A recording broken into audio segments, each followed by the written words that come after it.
रामकृष्ण हरी.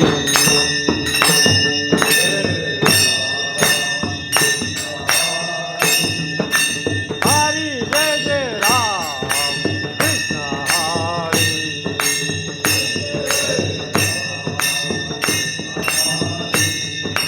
हरी जय जय राम कृष्ण.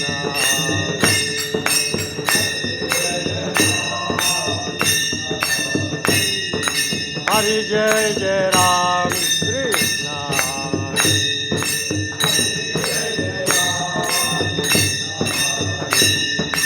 हरि जय जय राम कृष्ण. हरि जय जय राम. जय जय राम कृष्ण. हरि जय जय राम कृष्ण. जय जय राम कृष्ण. हरि जय जय राम कृष्ण. हरे जय जय राम कृष्ण. जय जय राम कृष्ण. हरे जय जय राम कृष्ण. जय जय राम कृष्ण. हरे जय जय राम कृष्ण. हरे जय जय राम कृष्ण. हरे हरि जय जय राम कृष्ण. हरि जय जय राम कृष्ण. हरि जय जय राम कृष्ण. ओ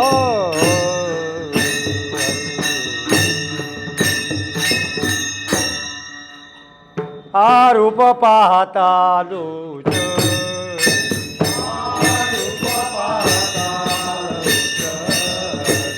सुख झाले ओ सार रे तो हा विठ्ठल बरवा. तो हा विठ्ठल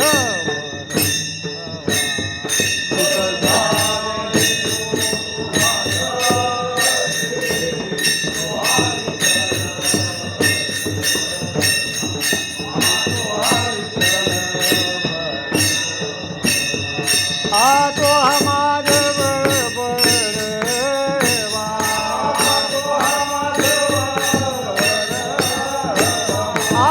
तो हमारे बरवा.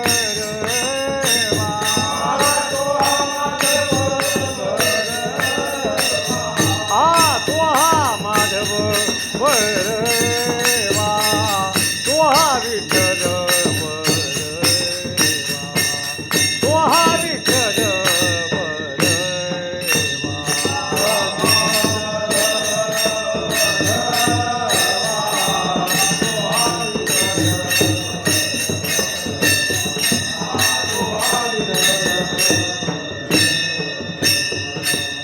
भूत सुकृताची जोडी.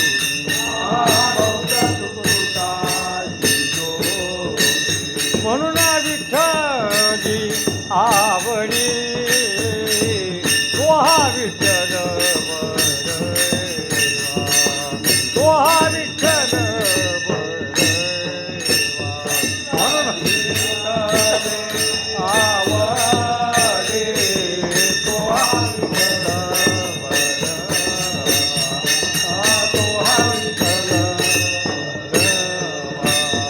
हा तो हमारे बरवा.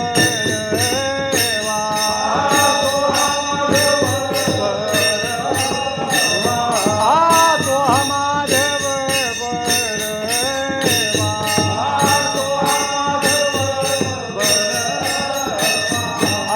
तो हमारे बरवा. तो हा विठ्ठल बरवा. तो हा विठ्ठल बरवा. तो हमारे बरवा. तो हा विठ्ठल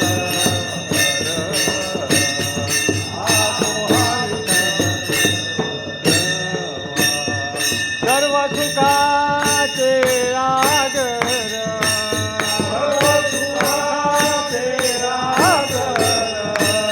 सर्व सुखाचे आगर.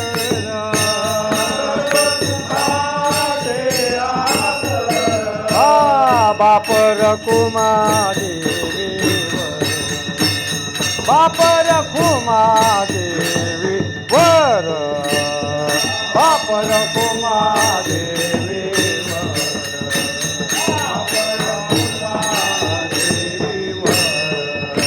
हा तो हा विठ्ठल बरवा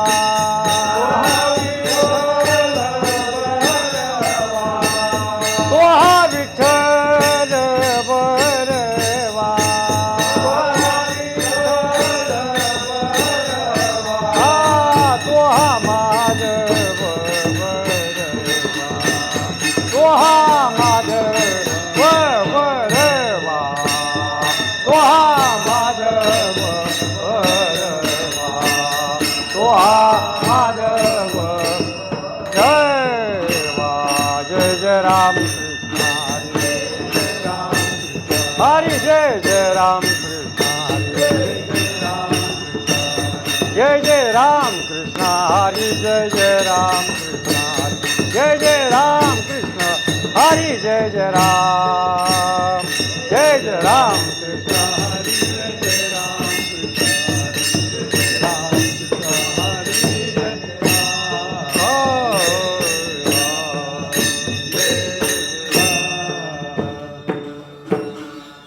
ऐसा ज्याचा अनुभव विश्वदेव सत्यत्वे विश्वदेव सत्यत्वे विश्वदेव सत्यत्वे ऐसा ज्याचा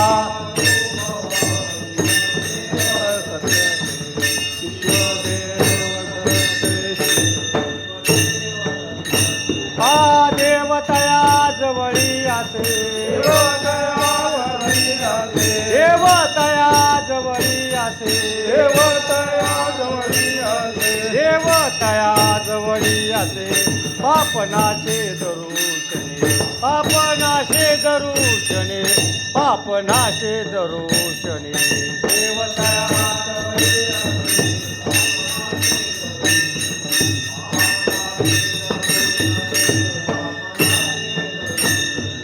काम क्रोधा नाही चाली भूती झाली समता भूती झाली समता भूती झाली समता काम क्रोधा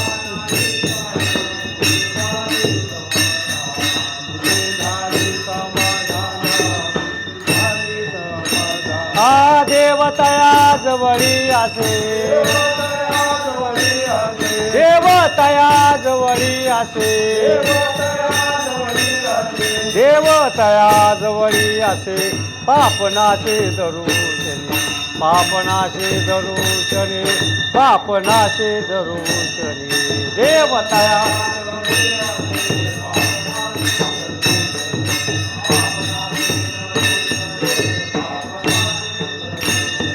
देवतया जवळी असे पापनाशे दरुशने पापनाशे दरुशने पापनाशे दरुशने देवतया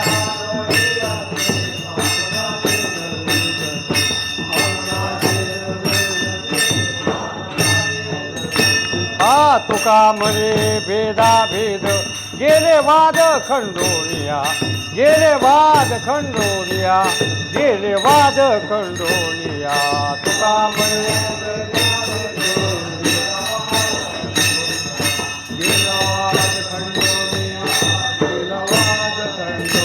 हा देवतया जवळी असे देवतया जवळी असे देवतया जवळी असे पापनाशे दरुशने पापनाशे दरुशने पापनाशे दरुशने देवतया जवळी असे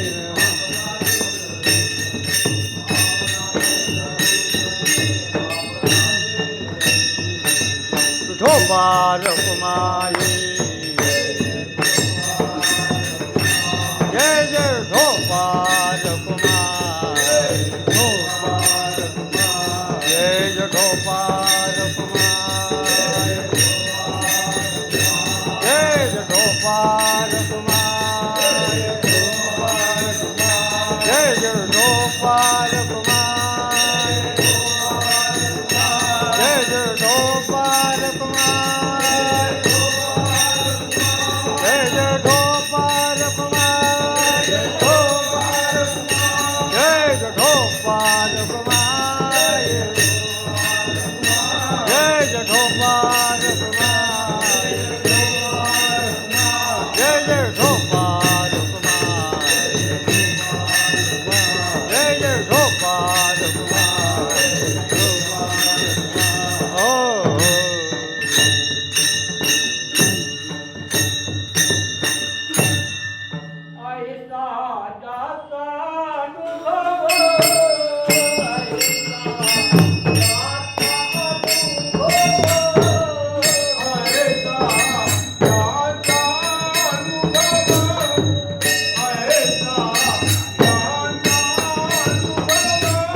नाशी करुषणे काम क्रोधा नाही चाली काम क्रोध नाही चाली भूती झाली समता देव तया जवळी असे पाप नाशी दरुषणे तुका म्हणे भेदा भेद तुका म्हणे भेदा भेद गेला वाद खंडुनी देव तया जवळी असे पाप नाशे दरुषणे असे उघडा हा विटेवरी उभा कटी सूत्र धरुणी भक्ती लोभा पुढे वाट दावी भवसागराची विठू माऊली हे सिद्ध साधकाची पांडुरंगा करू प्रथम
त्यांच्या कृपादानी कथेचा विस्तारू बाबाजी सद्गुरु दास तुका वचन ऐकावे कमलापती मदरंगाची विनंती कर जोडितो कथे काळी आपण सावे जवळ शरण शरण ज्या हनुमंता तुम्हा म्हणता काय भक्तीच्या वाचा मधुमावाला सुखा नमो ज्ञानेश्वरा नमो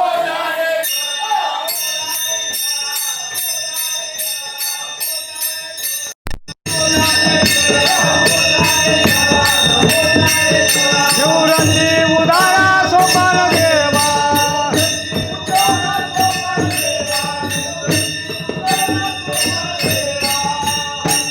नमो ज्ञानेश्वरा नमो ज्ञानेश्वरा निवृत्ती उदारा सोपान देवा नमो मुक्ताबाई त्रिभुवन पावनी आद्यत्र जननी देवाची या मस्तक हे पायावरी या वारकरी संतांच्या सेवे लागी सेवक झालो म्हणून आलो तुमच्या निजचरणा आहो स्वामी तुकया देवा आता न करा यावरी न करावा वीर ऐसा ज्याचा अनुभव विश्वदेव सत्यत्वे देव तया जवळी असे पापनाशे दरुषणे असो प्राप्त स्थळी प्राप्त प्रसंगी प्रस्तुत कीर्तन सेवेसाठी या ठिकाणी आपण जो आरंभ केलेला आहे हा सेवेचा आरंभाचं कारण सर्वांना ज्ञात आहे. आपल्या सर्वांचं या पवित्र सातारा शहरामध्ये क्षेत्र सातारा शहरामध्ये वास्तव्याला असलेलं जे या कुटुंबातील आदिभक्ती की आपल्या सर्वांचे श्रद्धास्थान असणारे आपणाला सर्वांना गुरुस्थानी असणारे आपल्या सर्वांना म्हणजे प्रपंचातून परमार्थाचे व्यवस्थित मार्गदर्शन करणारे मार्गदर्शक असे असणारे आपले श्रीगुरु महाराज यांचा हा पुण्यतिथी सोहळा यांचं हे कुटुंब अगदी त्यांच्या मुलाबाळांच्यापासून त्यांच्या नातवंडापर्यंत परतुंडापर्यंत हे सर्व आपल्या पणजोबाची आजोबांची ही पुण्यतिथी सोहळा या ठिकाणी येऊन संपन्न करतायत. अर्थात ही त्यांची सेवा करतायत आणि त्या सेवेची सेवा आपल्यासारख्या थोर हरिभक्त मंडळींना वारकरी मंडळींना सेवा करायला मिळते आपल्या गुरुची. याच्यासारखं आपलं जगात दुसरं भाग्यच कोणतं नाही. याच्यासारखा योग चांगला सुवर्ण योग कुठलाच नाही. त्यांच्या घराण्यातली असलेली सेवा ते करतायत आणि त्यांच्या सेवेची सेवा आपल्यासारख्या पामराला करायला मिळते. त्यातल्या त्यात आम्हा चिखलीकर कुटुंबाचं हे परम भाग्य आहे की त्यांच्यापासून या कुटुंबाशी हा संबंध तेव्हापासून म्हणजेच की ती तिसरी पिढी चालू आहे माझी आता इथं संबंधित आहे. लक्षात आलं का? त्यांचा संबंध असलेले माझे गुरुवर्य प्रातस्मरणीय परमपूज्य बापूसाहेब महाराज लोहार बुवा, विठ्ठल लोहार महाराज विठ्ठल बुवा सोनोडेकर तथा रावसाहेब यांच्यापासूनचा हा या सेवेचा, या घराण्याचा संबंध आहे. आणि याच सेवेत अखंड त्या दोघांचं कार्यक्रमण गेला ते माझे परमपूज्य पिताश्री उत्तम महाराज. त्यानंतर त्यांच्या पश्चात हेच कुटुंब त्यांची सेवेची सेवा माझ्याकडून करून घेत आहेत. हे माझं परमभाग्य आहे. लक्षात आहे. कीर्तनं कुठेही करायला मिळतील. पुष्कळ कीर्तनं करायला मिळतात. वर्षभर कीर्तनं करून करून बुवा भेंडाळलं आणि भेंडाळतीत एवढी कीर्तनं आहेत. पण सेवेची सेवा, सेवकाच्या सेवेची सेवा करायला मिळणं, हे मुंबईकर कुटुंब हे सगळं आपल्या सर्वांची श्रद्धा असणारे आपण सर्व, मग कोळी समाजातले असोत, आगरी समाजातले असोत, कोणत्याही जाती समाजातले असोत, फक्त महाराजांच्या सान्निध्यात जे जे आलेत ना त्यांच्या जीवनाचं सोनं झालं. आणि त्यांनी त्यांच्या संगतीत राहून आपल्या भौतिक जीवनाचं सोनं करून घेतलं. लक्षात घ्या. संगती मिळते, सान्निध्य मिळतं, पण आपण बेडकासारखं जर असलो तर त्या कमळातला मकरंद सेवन करायला मिळेल का आपल्याला?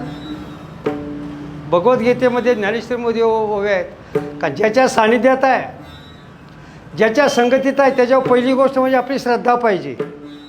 पहिली गोष्ट काय? श्रद्धा पाहिजे. दुसरी गोष्ट, ते जे काय आपल्या हितासाठी सांगतील ते मानण्याची आपल्या मनाची तयारी पाहिजे. दुसरी गोष्ट, पण केवळ मानून उपयोगाचं नाही. जे मानलं गेले श्रद्धेने ते आपल्या जीवनामध्ये आपण आचरणात आणण्याची आपला प्रयत्न पाहिजे. या 4 गोष्टी जर आपल्या जीवनामध्ये असतील ना तर आपल्या जीवनातलं आपलं जगण्याचं सोनं झालं बरं का. आणि सोनं झाल्याशिवाय राहणार नाही. तसं यांच्या सान्निध्यात जे जे आले, कोणत्याही धर्मातले, कोणत्याही कुळातले आणि कोणत्याही वर्णातले, कारण वर्ण 4 आहेत, ब्राह्मण, क्षत्रिय, वैश्य आणि शूद्र, 4 वर्ण आहेत. मग यातला कोणताही यांच्याजवळ आला, कारण यांचा स्वभाव, यांच्या ठिकाणी असणारे गुण आणि यांच्या ठिकाणचे असलेला अनुभव हे जर आपण ध्यानात घेतलं असता तर जे स्वतः ब्रह्मस्वरूप आहेत, स्वतः देव आहेत, अशा स्थितीत असणारे आणि अशांच्या सान्निध्यात जर आपण गेलो राहिलोच तर आपल्याला सुद्धा त्यांच्या अनुभवाची आत्मस्थिती आपणाला आल्याशिवाय राहणार नाही. लक्षात घ्या. म्हणून आपली सर्व मंडळी या पंचकृषीतली तेव्हापासून या महाराजांच्या सेवेत रत असलेली मंडळी तुम्ही आम्ही आहे. पानमळ्याच्या वाडीचे असोत, आपले रायगावची मंडळी असो, पारगावची मंडळी असो, पंचकृषीतील किंबहुना सातारा शहरातली असोत, त्या काळापासून माझा जसा इथं योग येण्याचा तेव्हापासून पाहतोय जी मंडळी इथं येत होती त्यातली आता एक पण बघायला नाहीत. लक्षात आलं का? आणि तेव्हापासून या ठिकाणचा संबंध आणि तेव्हापासूनचा सेवेचा योग हा येत आहे. आणि हा पुण्यतिथीचा वर्ष 110 वर्ष झालेली आहेत. 110वं वर्ष चालू आहे, सामान्य गोष्ट नाही. आपल्यातलं आपण 3 वर्ष नीट करेना. पहिलं शास्त्र सांगतंय म्हणून, दुसरं गावं नाव ठेवील म्हणून, आणि तिसरी पाहुण्याची बोलवण करायची म्हणून, तिसरं कोणी काय म्हणूनही पाहुण्यानं. अरे 3 वर्ष केलं की एकदा तरी बोलवायचं नाही सोय मला म्हणून तिसरं.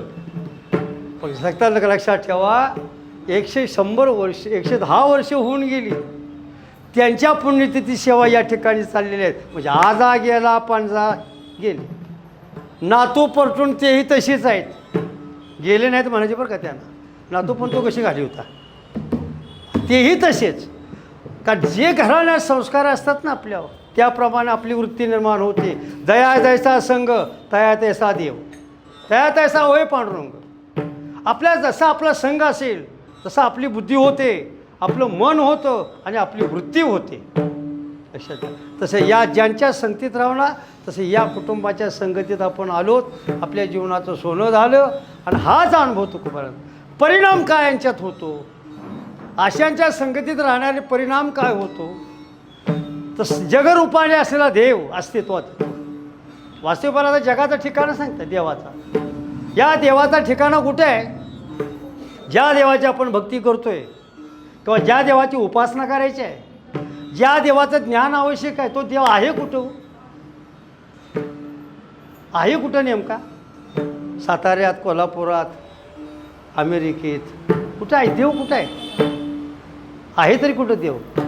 ज्ञानेश्वरी वाचतोय, हरिपाठ म्हणतोय, गाथा वाचतोय, पारायण करतोय, तीर्थयात्रा करतोय, वाऱ्या करतोय. मग देव आहे कुठं?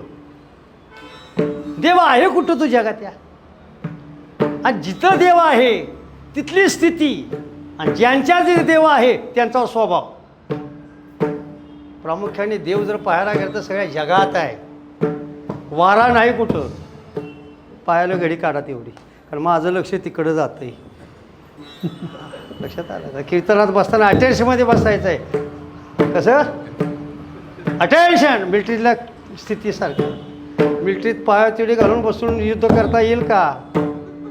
आणि पायावर तिड्या टाकून युद्ध करता जर आलं असतं तर मिलिटरी निर्माण करताच आला की नसती. हां, परमार्थात चिंतन असं करा, आणि वेळ थोडा असतो. प्रपंच करायला आयुष्य पुरत नाही, पण चिंतन करायला वेळ थोडा असतो. प्रपंचाला आयुष्य भरपूर असतं. माणसं आयुष्यभर प्रपंच करतात, पण थोडंसं चिंतन करण्याकरता सावध राहावं लागतं. हां, इतकं जागृत असावं लागतं की डोळ्यात तेल घालून बसावं लागतं कीर्तन ऐकायला. डोळ्यात तेल गवात घालून. काय घालून बसायचं? म्हणजे मी सांगतो ते पण तुम्ही ऐकताय वे. हां, म्हणजे होच म्हणताय. जर मी तुम्ही म्हणलं सगळं मराल तर हो म्हणणार का? नाही ना. पण ऐकताना सुद्धा चतुर राहतो शिरोमणी. गाणारा श्रोतांना पाहणारा, गाते श्रोते आणि पाहते, चतुर विनोदी दृष्टीते. हे सगळे चतुर असावे लागतात. गाणारे, पाहणारे, ऐकणारे सगळ्यांनी स्थिर राहिलं पाहिजे. म्हणजे देव कुठं आहे? मला एकच सांगायचं आहे, देव या जगात आहे. पण जगाच्या रूपाने असणारा प्रामुख्याने कोणाजवळ आहे? जगात आहे. जवळ कोणाचे आहे सांगा बरं? नाही कोणा? तुमच्या आमच्या नाही का? आणि आपल्याजवळ जर देव नसतात तर सर्वा घटी राम देहादेही तैसा हृदयामध्ये आस्था सुरव सुखाचा. आपल्या देहात देव आहे, जीव रूपाने आपल्या देहात आहे. जगात दृश्य रूपाने आहे, जळी स्थळी पर्वती सर्वत्र देव आहे जगाच्या रूपाने. पण नेमका वस्तीला जर कोणाजवळ असेल, सतत वास्तव्याला म्हणजेच सतत चिंतनात कोणाच्या देव आहे, चिंतनात जर कोणाच्या देव आहे असा जर प्रश्न आपल्याला संभवला तर त्याचं उत्तर थोडक्यात आहे संतांच्या जवळ. चिंतनात, संतांच्या चिंतनातच देव आहे. कशावरून? तुकाराम महाराजांचा पुरावा. तुकाराम महाराज आणि चिंतामणी देव गणपतीचे उपासक, चिंचवड गावचे. त्यांना वाटायचं, आणि अनगडशाह सिद्ध फकीर पुण्याचे, आणि त्या अनगडशाह सिद्धाच्या फकीराचं एक तळं होतं आंघोळ करण्याचं. त्या तळ्यात आंघोळ कोणी केली? रामेश्वर शास्त्री वाघोलीचे. त्या रामेश्वर शास्त्र्यांनी त्या अनगडशाह सिद्धाच्या तळ्यात आंघोळ केली. अनगडशाह सिद्धाने दिला शाप, ज्या कोणी माझ्या तळ्यात आंघोळ केली असेल त्याच्या अंगाता 10 हो, भडके हो. असं म्हणता म्हणता त्याच्या अंगाचे भडके सुरू. कोणाच्या? रामेश्वर शास्त्र्याच्या अंगाचे भडके झाले. अनेक उपाय केले, चंदन उगाळून लागला तरी काय भडके थांबवणार. पंख्याने वारा घालू लागले सोपानं. त्यावेळचे पंखे आता असले नव्हते, आता वारा घालायचे. फुलाचे शेजव झोपल, पण शांत काय अंगाता 10. मग एका शिष्याला आले कळवळा, आणि गेले कुठं? महाराजांच्याकडं. महाराज कुठं? भंडारा डोंगरावर. महाराज यांच्याकडं भंडारा डोंगरावर गेल्याबरोबर सकाळी इंद्रायणी स्नान केले महाराज भंडारा डोंगरावर. काय करत होते? भंडाऱ्या डोंगरावर बसून जगद्गुरू तुकाराम महाराज काय चाललं होतं? तर चित्तात चिंतन चाललं होतं. जो देव सर्वत्र आहे त्या देवाचं बसून एका जाग्यावर चिंतन चाललं होतं चित्तात. आणि त्यांच्याकडे जे गेले कोण? एक शिष्य गेला, रामेश्वर शास्त्र्यांचा एक शिष्य जवळचा गेला आणि म्हटले, महाराज गेल्याबरोबर दर्शन घेतलं. काय आला? कुठून आला? पाहिलं, अंतर्ज्ञानानं झालं. न सांगता तुम्हा कळलं. हां, न सांगता कळलं की हा कुठून आलेला आहे. काय हरकत नाही, महाराजांच्याकडे आलाय. का आलास? आमच्या महाराजांच्या अंगाचा दहा होतोय आणि काही केले उपाय तो दहा काही शांत होत नाही. काही उपाय असला तर सुचवा. उपाय आहे, पण जो मी उपाय सांगणार आहे तो उपाय तुझे महाराज करतील का? पण उपाय तरी काय आहे सांगा. उपाय एक आहे, अभंग लिहिला. महाराजाने एक अभंग लिहून दिला. तो अभंग ने हा अभंग देऊन दिला. कोणता अभंग? चित्त शुद्ध तरी शत्रुमित्र होत आणि व्याघ्र न खाती सर्पताया. हा अभंग लिहून दिला संपूर्ण. हे बघ, उपाय आहे हा अभंग तुझ्या महाराजांच्या मुखातून वधवून घे. हा त्यांना वाचायला लाव. यातल्या अभंगातला शब्दोच्चार करायला लाव. मग तुझ्या महाराजांच्या अंगाचा दहा शांत होईल. असं म्हटल्याबरोबर शिष्य म्हणतो, महाराज एवढा जर तुमच्या अभंगाविषयी जर आदर असता आमच्या महाराजांना, तर मग आमच्या महाराजांनी तुमच्या अभंगाच्या वह्या इंद्रायणीत बुडवल्या असत्या का?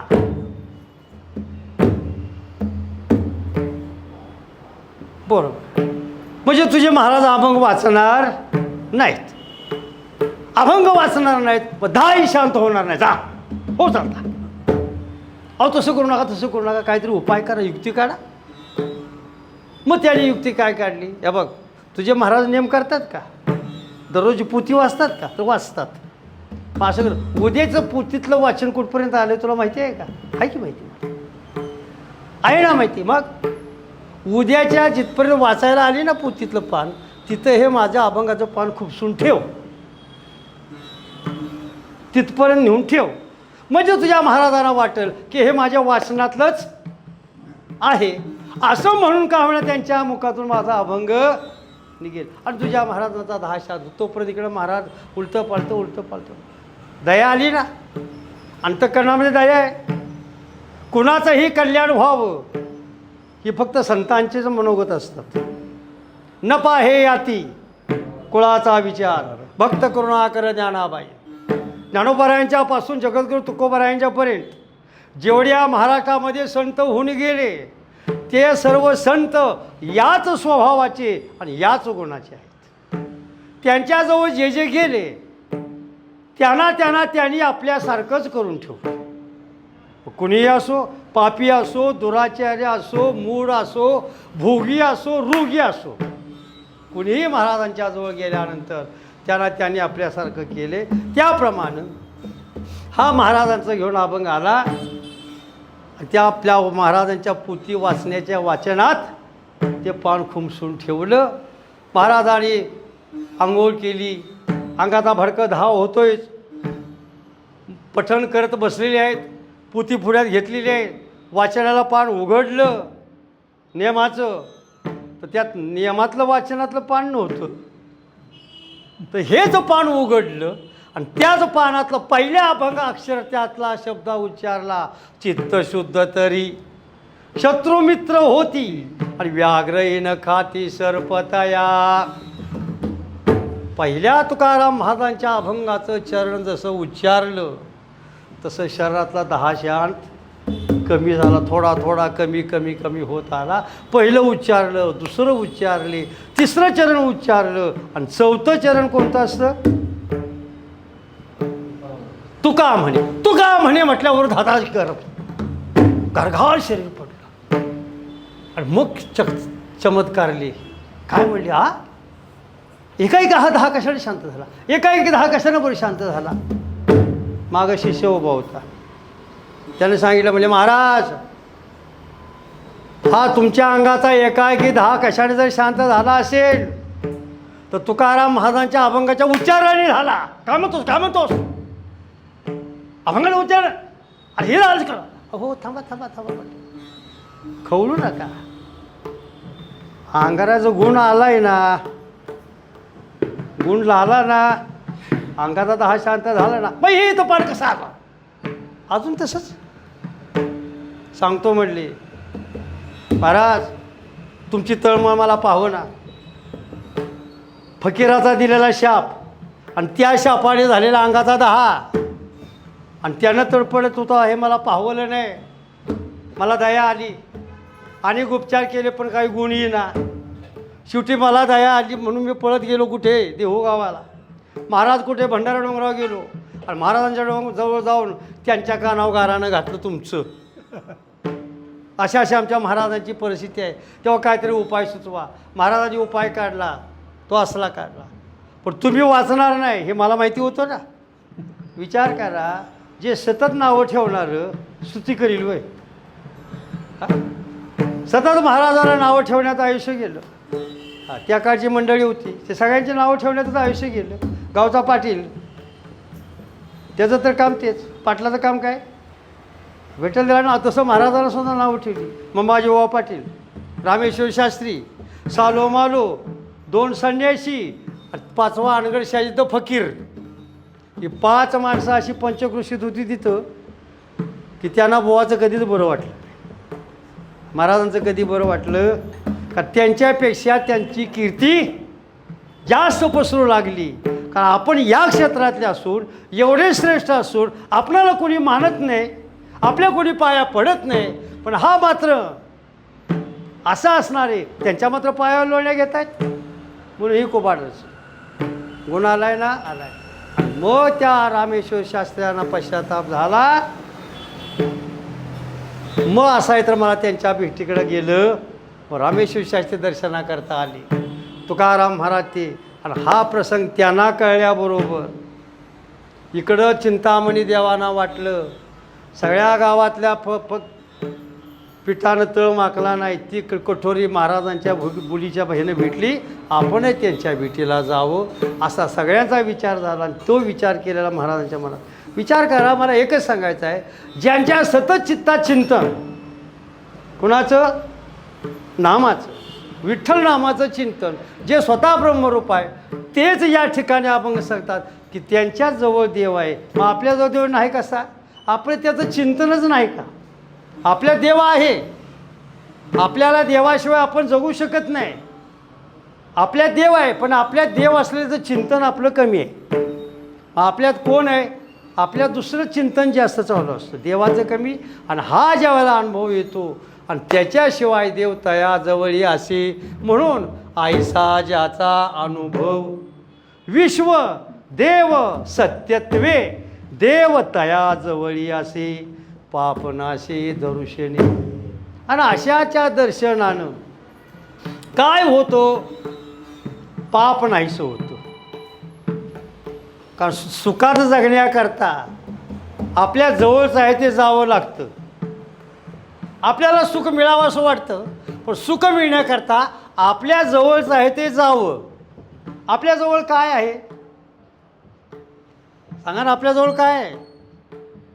आपल्याला ज्या अर्थी सुखात जगता येत नाही, सुखात असून सुखात जगता येत नाही, याला कारण काय असेल तर शेजारी कारण नाही, भावकी कारण नाही, तर आपल्याजवळ असलेलं पाप आपल्याला कारण आहे.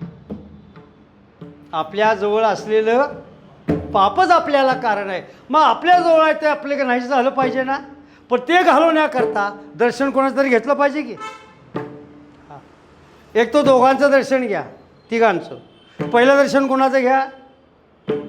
ज्यांच्या पोटी आपला जन्म झाला, ज्यांच्या पोटी जन्माला घातलं ते आईवडिलांचं दर्शन घ्या पहिलं. दुसरं दर्शन कोणाचं घ्या? ज्याच्या सत्तेने सर्व जग चाललंय, ज्याच्या सत्तेने तुमची आमची शरीरं चाललीत, त्या भगवान परमात्म्याचं दर्शन घ्या दुसरं. आणि तिसरं दर्शन जर कोणाचं घ्या तर या महाराष्ट्रातल्या संतांचं दर्शन घ्या. आणि अशा संतांचं दर्शन घेतल्यानंतर पाप हे नाहीसं होतं. जवळ असलेलं जातं आणि येतं जवळ काय तर जे येतं ते पुण्य आणि पुण्य जवळ येतं त्याच वेळेला आपण आपल्या संसारात आहे त्या सुखात सुखी राहतो आणि असा अनुभव तुकोबारायाने घेतला तोच अभंगाचं पहिलं चरण ऐसा ज्याचा ऐसा ज्याचा अनुभव ऐसा ज्याचा अनुभव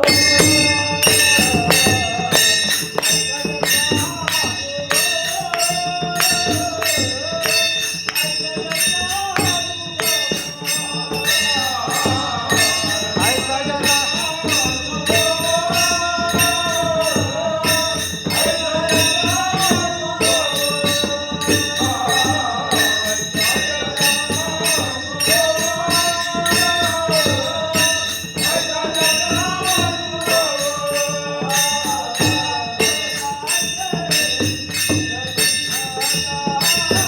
विश्वदेव सत्यत्वे विश्वदेव सत्यत्वे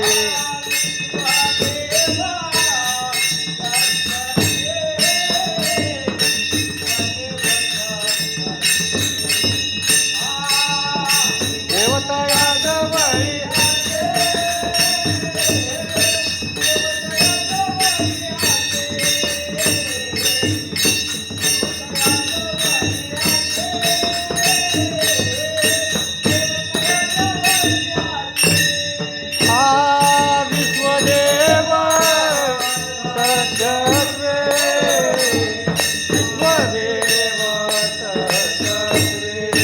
सत्यत्वे विश्वदेव सत्यत्वे विश्वदेव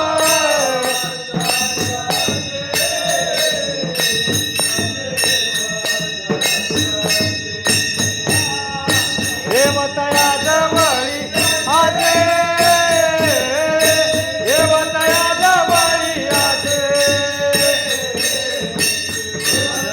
जवळी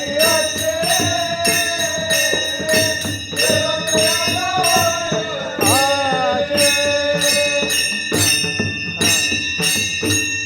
असा ज्याला अनुभव आला देव त्याच्याजवळ आहे असं ज्याचं ज्ञान आहे या ज्ञानयुक्त असा ज्याला अनुभव आला त्याजवळ देव असे या अशा ज्ञानाचे फक्त संत असतात अनुभवयुक्त ज्ञानाचे संत असतात आणि अशा संतांच्या दर्शनानेच फक्त आपलं पाप नाही फक्त का जगात संत पुष्कळ आहेत पोपटपंची बोलून सांगणारे संत जगात पुष्कळ सुळसुळाट आहे बोलके शंक पाशांचं दर्शन नको आणि अशांच्या दर्शनाने पाप नाहीसं होतो देवतायाजवळ असे पाप नाशे दर्शने आणि तिसरी गोष्ट जे आपल्यावर चाल करून येतात सतत आपल्यावर जे चाल करतात असे जर कोण असतील तर काम आणि क्रोध मोठे चाल करणारी माणसं बरं का काम आणि मग काम क्रोध कुठं चाल करत नाहीत असा ज्यांना अनुभव येऊन त्यांच्याजवळ देव आहे त्यांच्यावर चाल करत नाही देव मी देव आहे अशी ज्याला सत्य अनुभूती येते आणि अशा ज्या बोधात नित्य असतो त्याच्यावर मात्र काम क्रोध चाल कधी करत याच्यावर काम क्रोधानं चाल केली का हो जे होऊन गेले ज्ञानोबाराय तुकोबाराय यांच्यापर्यंत जेवढे संत होऊन महाराष्ट्रात होऊन गेले जेवढे भक्त झाले त्यांच्यावर काम क्रोधाच्या चालीचा परिणाम झाला का झाला नाही काम क्रोध म्हणजे कोणता काम तो काम ज्या कामानं सगळ्याचाच वाटोळं होतं हां विषय सुखाच्या कामानं एकाचंच वाटोळं होईल लक्षात येते का शब्द स्पर्श रूप रस गंध हे 5 विषय आहेत आणि या 5 विषयाच्या यानं एकाचंच दुःख होतं एकाला पण काम क्रोध जे आहेत यानं सगळ्यांचं दुःख होतं सगळ्यावर चाल काम क्रोध करतात ना हे मोठे आहेत त्यांनी कोणाला सोडले सांग बरं कामानं कोणाला सोडलं नाही हां सगळ्यांना धरलं कामानं थोडक्यात राग कोणाला येत नाही सांगा बरं आत्तापर्यंत राग कोणाला येत नाही आणि कोणाला येणार नाही असा एखादा आहे का माणूस जगात त्याला रागच येणार नाही कुठल्याच कारणानं ज्याला राग येत नाही असा माणूस आहे का नाही आताही नाही मागही नव्हता आणि पुढेही होणार माणूस म्हटलं की त्याला राग. पण त्यात माणसातली माणसं जी संत रूपात आहेत त्यांना मात्र काम क्रोधानं काय बाधा केली का? का तर त्यांचा पाहण्याचा, रागाकडे पाहण्याचा सुद्धा देव म्हणूनच पाहुणा. राग जरी आला तर देव म्हणूनच बघायचं. क्रोधाला सुद्धा देव म्हणून जवळ अंगीकार. विंचवू कुणाला डंक मारतो, विंचवाला जर देव म्हणून जवळ केलं बरं का अशोकराव, विंचवाला देव म्हणून जर जवळ केलं तर तो नांगी मारील का? देव म्हणून जवळ केलं तर. तुम्ही ज्यावेळेला विंचू म्हणून धराय जाल त्यावेळेला बोंबला लावल्याशिवाय राहणार नाही. विचार करा, तुकाराम महाराजांनी ज्यावेळेला भंडारा डोंगरावर चिंतनाला बसत होते त्यावेळेला त्यांच्या जवळ आजूबाजूला वृक्षवल्ल्या आम्हा कोणाच्या अंगावर पक्षी येऊन बसतात? आपल्या. अरे जे वावरात आलेल्या कणसातलं दाणं खाऊन देणार झालं नीट, शाळवाला ताटलं लागल्यापासून त्याला बंधन करतोय, सारखं राखणीत बसतोय. तुकाराम महाराज कधी बसते का? त्यांचं प्रेम काय? वृक्षवल्ली आम्हा सोय. पण अंगावर कोण खेळत होते? त्यांच्या मांडीवर कोण बसलं होतं? विंचू. ज्यावेळेला विंचू मांडीवर बसला होता तो विंचू महाराजांच्याकडे मांडीवर बसला की कसा येऊन बसला होता? देव म्हणून बसला होता का विंचू म्हणून बसला होता? विंचू म्हणून जर येऊन मांडीवर जर बसला असता तर महाराजांना सुद्धा त्यांनी ध्वनी करायला लावलं. पण देव म्हणून तो विंचू मांडीवर त्यांच्या बसत होता. नाग साप म्हणून तो जवळ. मीराबाईने विष प्यालं ना? विष म्हणून प्याली का देवाचा आहे म्हणून प्याली? बापानं काय म्हणून दिलं होतं? विष म्हणून. पण पिताना काय म्हणून पेली? हे देवा तुझं आहे आणि तुझं आहे म्हणून मी पिते. काय म्हणली होती? हे देवा तुझं आहे आणि तुझं आहे म्हणून मी पिते. मला दिले म्हणून मी पित नाही. आणि दिले म्हणून जर पिली असती तर एका घोटात मिली असती मीराबाई. मिली नाही ना. का नाही? अरे तू दिलेस म्हणून मी पेली. विष कोणी दिलं? तू. तसं काम, क्रोध, लोभ, मोह, ममता, माया हे कुणाचं निर्माण आहे? ते म्हणून जर त्यांच्याकडे जर पाहिलं तर मायासुद्धा त्रास देणार नाही, कामसुद्धा बाधा करणार नाही, कोणतेच विकार बाधणार नाहीत. पण हे फक्त बाधले नाहीत कोणाला त्यांना. ज्ञानोबा जगाने त्रास दिला. कधी दुःख झालं मनाला? नातांच्या 24 वेळा 122 वेळा यवन थुंकला अंगावर. राग आला का? नाही. तुकाराम महाराजांना काठीनं मारलं, काय फिर्याद केली का कोर्टात? उलट मारले सकाळी चौकात आणि संध्याकाळी बघायला गेले. का आले नाहीत? कशाला? कीर्तनात सगळे दिसले पण मुंबईच्या होतं पण दिसलं. आता पाटीलच जर पुढे दिसे ना तर मना शंका निर्माण होणार का नाही? अहो पाटील कुठं आहे? तो पाटील कुठं आहे? आज मुंबईचे भाऊ आले नाहीत. मग याकडे सांगितलं महाराज त्याचं असं झालं बघा. होय काय झालं? त्यांना एक बेशुद्ध पडले, ताप आलाय. कुठे आहेत का? कीर्तन झालं. काय एवढा ताप तुम्हाला आला बरं? कशानं आला बरं? आणि एवढं बेशुद्ध पडलात? सकाळी तुम्ही मला जेवला चौकात मारायला माझा हात तुम्ही हातात धरला होता मारताना, त्यावेळेला तुमचा हात मला बर्फासारखा गार लागला आणि एकाएकी तुम्हाला ताप कशानं आला? तुकाराम महाराज म्हणतायत मला वाटतं सकाळी जे तुम्हाला मारलंस त्या मारण्यानं तुला झाला शीन आणि त्या शीनाचा तुला आलाय ताप. कशाला बरं मला महाराज एवढं? कशाला बरं महाराज? उठ उठ उठ. विचार राग आला? मारलेल्याचा राग आला नाही म्हणून तर बघायला गेले. जर आपणाला जर एकानं असं जर हात लावला असता, मारायचं राहू द्या बाजूलाच, नुसता अंगाला हात लावला असता सकाळी आणि कानावर आला असतं, ज्यानं तुमच्या अंगाला हात लावला ते अंथरुणावर पडलाय आडवा, तुम्ही बघायला गेला असता का? आणि आपण जाऊ का कोणीतरी? उलट बघायला जाणं बाजूलाच. पण पुन्हा म्हणणार बरं झाला आडवा पाडलाय कवा गेला एवढं का नाव येतंय. म्हणजे आपल्याला राग अनावर आहे का राग येतो. पण ज्याला काम क्रोध नाही काम क्रोधा नाही चाली अनुभूती झाली आणि देवतया जवळी असे पापनाशी दर्शनी आणि भेद गेला आभेदही गेला गेले भेदाभेद खंडून तुका म्हणे भेदाभेद गेला वाद वाद कुठपर्यंत असतो वाद जवळ भेद आहे तोपर्यंत वाद गेला भेद गेला सूर्य उगवला अंधार गेला तसं ज्ञान झालं अज्ञान गेलं अज्ञान गेला भेद गेला की देवाचं अस्तित्व जाणवतोच. अरे मी देव आहे सर्व देव आहे असा अनुभवाचा सत्यत्व आणि तुकोबारांनी या अभंगामध्ये विचार आपल्या पुढं मांडलेले आहेत. म्हणून अभंगाचा थोडक्यात भावार्थ झाला. सर्वांनी हाताने टाळी वाजवूया आणि मुखाने भगवत नामाचं चिंतन करूया. विठोबा रखुमाई जय जय विठोबा रखुमाई जय विठोबा रखुमाई जय विठोबा रखुमाई जय विठोबा रखुमाई जय विठोबा रखुमाई जय विठोबा रखुमाई जय विठोबा रखुमाई जय विठोबा रखुमाई जय विठोबा रखुमाई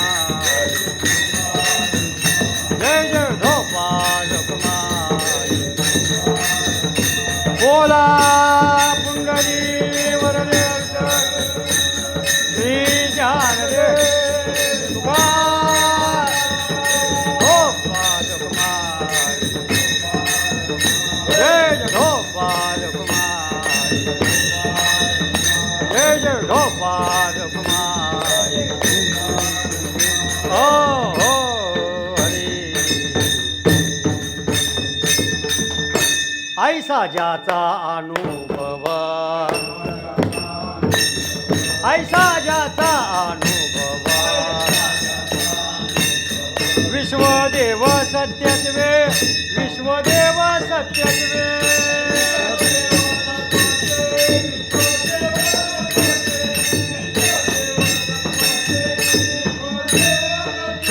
हा देवतया जवळी असे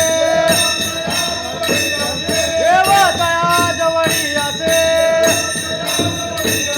पापनाशे दरुशने पापनाशे दरुशने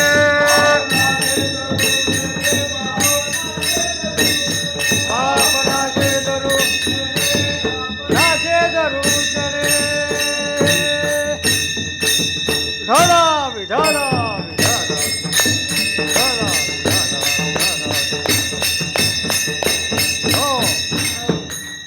म्हणून ऐसा ज्याचा अनुभव ज्ञान असावं परमार्थात असावं सगळ्या गोष्टीचा अनुभव असावा आणि अनुभव जसा येतो तसं आपलं जीवन बदलत जातं. माणूस अनुभवाने बदलतो. म्हणून माणसाला अनुभव थोर असावा सर्व क्षेत्रातला अनुभव असावा आधी गल्लीपासून दिल्लीपर्यंत मग अनुभवानं कळायला लागतं. आधी गल्लीतलं कळावं मग गावातलं कळलं की मग दिल्लीतलं कळतं. एकदम तर दिल्लीतलं जाणायचं आहे गल्लीतून दिल्लीत नको गल्लीतनं दिल्लीत नको कारण गल्लीतनं जर कळलं तर आपणाला दिल्लीतलं कळतं. गावातलं जर कळलं तर आपल्या घरातलं कळतं. म्हणून आपल्या घरातलं आपणाला कळलं काय कळावं. केजरीवालला कळला ना सगळ्यांना आपल्याला कळलं ना सगळं आपल्याला कळते. अनुभव जसा येतो तसा माणसाला परिवर्तन होतं जीवनातलं. आपणाला परमार्थात आपण इतक्या वर्ष असतो पण आपल्याला अनुभव कधी आला आपण घेतला. आपण कितीतरी पिढ्या झालं वारी करतो काय अनुभव घेतला का. वारी केलेल्याचा अनुभव काय किमान आपल्यातला भेद नाही गेला चालेल तर आपलं मन तरी बदलावं. नका भेद जायना पण आपलं स्वतःचं मन तरी आपलं बदलावं. मनात तरी आपल्या चांगला विचार यावा आणि तो विचार ज्याच्या चिंतनाने येतो ज्याच्या नामस्मरणाने येतो ते म्हणजे संत आणि देव. संतांच्या नामाचा उच्चार करावा, संतांच्या नामाचा जप करावा. तुका म्हणे पापे जाती संतांच्या जेपे. आणि विठ्ठल नामाच्या चिंतनानं काय होतं तर विठ्ठल विठ्ठल विठ्ठल विठ्ठल या सतत नामचिंतनात जर आपण राहिलो तर आपल्याला अनुभव व्यवस्थित येतो. अनुभव आपल्याला सगळा येतो जगातला, की जगात काय आहे, जगात कोण आहे. आणि हा ज्यावेळेला अनुभव आपल्याला येतो तेव्हाच आपल्या देव आहे असं वाटतं. आणि देव आहे असं ज्यावेळेला आपल्याला कळतं त्यावेळेला आपल्या मनातला दुजेपणा जातो, भेद जातो, वाद संपतो आणि तो आणि मी एक आहे अशी अनुभूती येते. ज्ञानेश्वर माऊली ज्ञानराज माऊली तुकाराम महाराज. ज्ञानेश्वर माऊली ज्ञानराज माऊली तुकाराम महाराज. ज्ञानेश्वर माऊली गुरु ज्ञानराज माऊली तुकाराम. ओ तुकाराम तुकाराम तुकाराम तुकाराम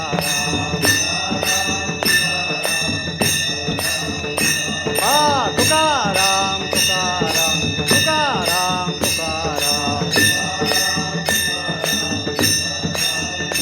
हा तुकाराम तुकाराम तुकाराम तुकाराम.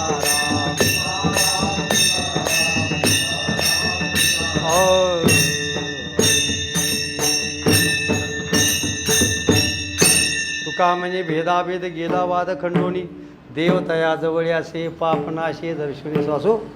आपली यथामती आपली सेवा आपल्या गुरु महाराजांची ही वार्षिक सेवा आहे. आणि वर्षातनी आपली गुरुवारी आहे, एक देवाची वारी आणि एक गुरुची वारी. एक संतांच्याकडे जावं आणि दुसरी वारी देवाकडे जायचं आहे. आणि ही गुरु महाराजांची वारी आहे. म्हणून आता आपल्याला आपल्या संतांच्या वारीचा उत्सव जवळ येत आहे.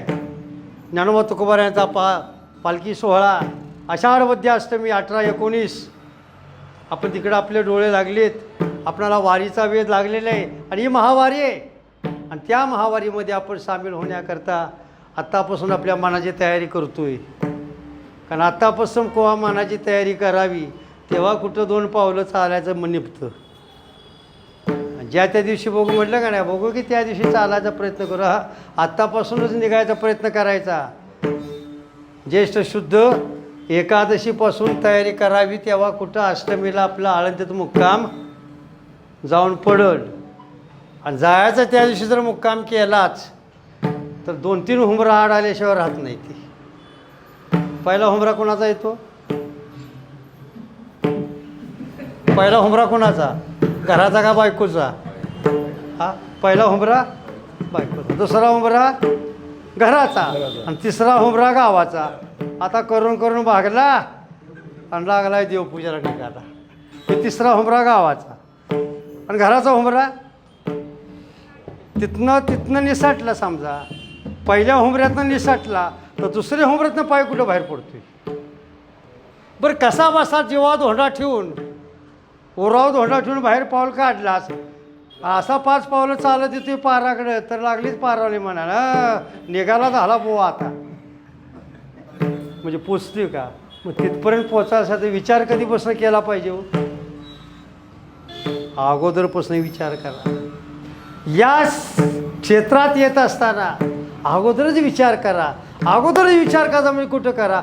जिथं होतं तिथपासून विचार करायला पाहिजे. आपण होतो कुठं अगोदर? अगोदर कुठं होतो? आईच्या उदरात होतो. मग तिथं कोणाचं अधिष्ठान आहे? तिथं जाणीव कोणाची आहे?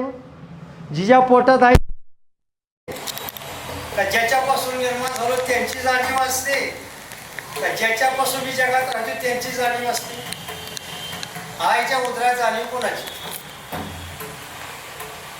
मातेच्या उदर करून आईच्या उदरात फक्त कोणाला जाणतो? जैसा गर्भगोळा उद्यमाते कोणाही नाही तैसा मी वाचून. मातेच्या उदरातला गर्भगोळा कोणाला? ज्याच्या जवळ आहे त्या आईला जाणतो. तसं बाहेर आल्यानंतर सुद्धा ज्याच्या सत्तेने मी आत होतो आणि ज्याच्या कृपेने मी बाहेर आलो त्याच देवाला जाणार.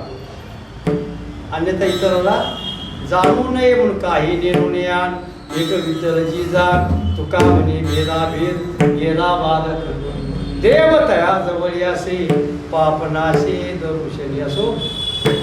झालेली सेवा महाराजांच्या चरणावर जे करून घेत आहेत त्यांच्याही चरणावर आणि ज्यांच्या संगतीत सेवा घडते त्यांच्याही चरणावर सेवा घेऊन या ठिकाणी सेवेला पूर्ण विराम. तुका म्हणे भेदाभेद गेला वाद खंडून देव तया जवळ असे पापनाशी दरुशनी. विठ्ठल जय जय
या वर्षाची सालाबादप्रमाणे 110वी श्री सद्गुरू भगवंत बाबांची पुण्यतिथी सोहळा संपन्न झालेला आहे आणि सकाळपासून दिंडी झाल्यानंतर मग आपला इथे अभिषेक सोहळा पंचामृत अभिषेक सोहळा आपला हरिपाठाबरोबर झालेला आहे. 15वा अध्याय झालेला आहे.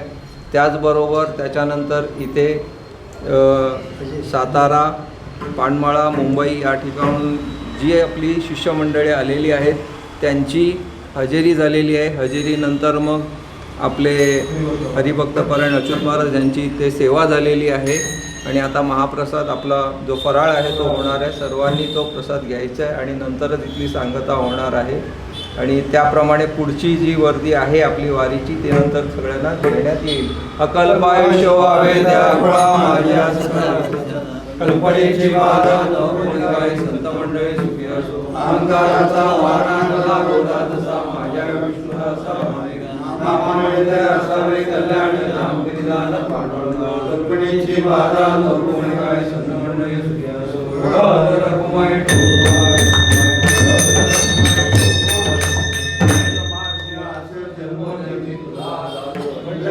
वारकरी वारी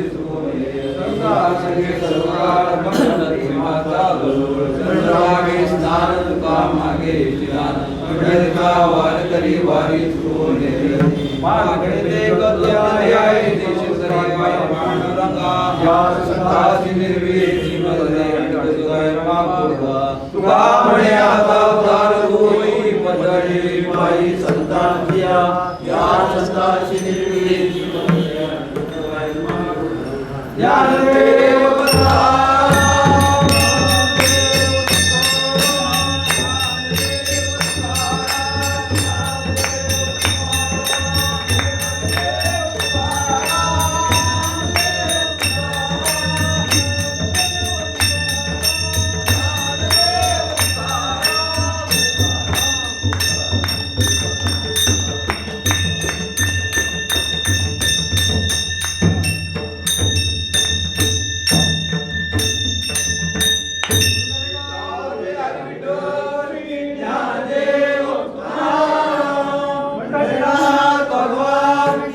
परस्परे पडो मैत्र जीवाचे दुर्गाचे निग्रहाओ विश्व स्वधर्म सूर्य पाओ देवाचे जोते राहो प्राणी जात परशत सकल मंगळी ईश्वर निष्ठांची मान्य अनवर्त मंडळी भेट दया भूता चेतना दिता निशे गाव बोल गिरिजा नव विष्णुशांती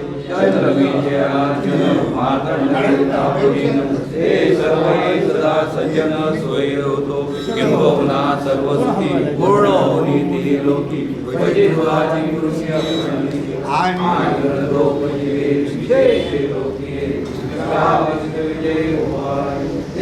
मने श्री विश्वेश्वराहो होईल दान बसाहो ज्ञान देवो सुखिया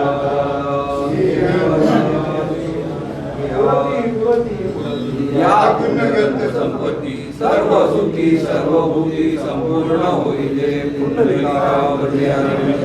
श्री ज्ञानदेव वासुदेव हरी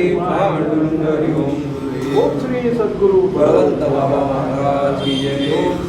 सद्गुरु वासुदेव बाबा महाराज, ओम श्री सद्गुरु सुधाकर बाबा महाराज, ओम श्री सद्गुरु शंकर स्वामी महाराज, ओम श्री सद्गुरु बाबा महाराज, ओम श्री कृष्ण भगवान की जय, और बजरंग बली की जय। पुत्र हनुमान की जय, राम लक्ष्मण जय बोला। जय जय राम कृष्ण हरी, जय जय राम कृष्ण हरी, जय जय राम कृष्ण हरी, जय जय राम कृष्ण हरी, जय जय राम कृष्ण हरी, जय जय राम कृष्ण हरी, जय जय राम कृष्ण हरी, जय जय राम कृष्ण हरी, जय जय राम कृष्ण हरी, जय जय राम कृष्ण हरी, जय जय राम कृष्ण हरी, जय जय राम कृष्ण हरी, जय जय राम कृष्ण हरी, जय जय राम कृष्ण हरी। तसं इथे येण्याचं म्हणजे वडिलांबरोबर लहानपणी पण येत होतो, पण आता वडिलांच्या नंतर म्हणजे आता 2005 नंतर दरवर्षी इथे येणं होतं. तर आणि मूळ म्हणजे आमचे आजोबा ज्या वेळेला होते तर आजोबांपासून आजोबा इथे यायचे. सखाराम गणपत कांबळे हे आमचे आजोबा, ते मुंबईत विणेकरी होते. मुंबईचा जो चातुर्मास असायचा ते सांभाळायचे. आणि त्यांच्याबरोबर आमचे आजोबा म्हणजे भागोजी गणपत कांबळे, तर हे पखवाजाला त्यांना साथ करायचे तिथे. त्यांच्या पश्चात नंतर मग तिथे आमचे वडील बाळकृष्ण भागोजी कांबळे हे तिथे त्यांनी तो विण्याचा सांभाळली, सेवा केली.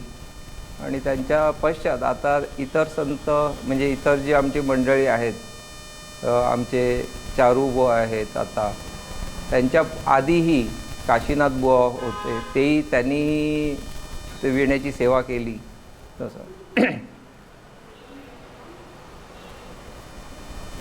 तसं तर आम्ही म्हणजे लहानपणापासून इथे येतोच आहोत, पण आता हे कंटिन्युटी जी आता कंटिन्युअस येणं होतं आहे हे 2005 सालापासून ते आता 2025पर्यंत तर कंटिन्युअस ही आपली सद्गुरूंची वारी आपल्याकडून सेवा होत असते.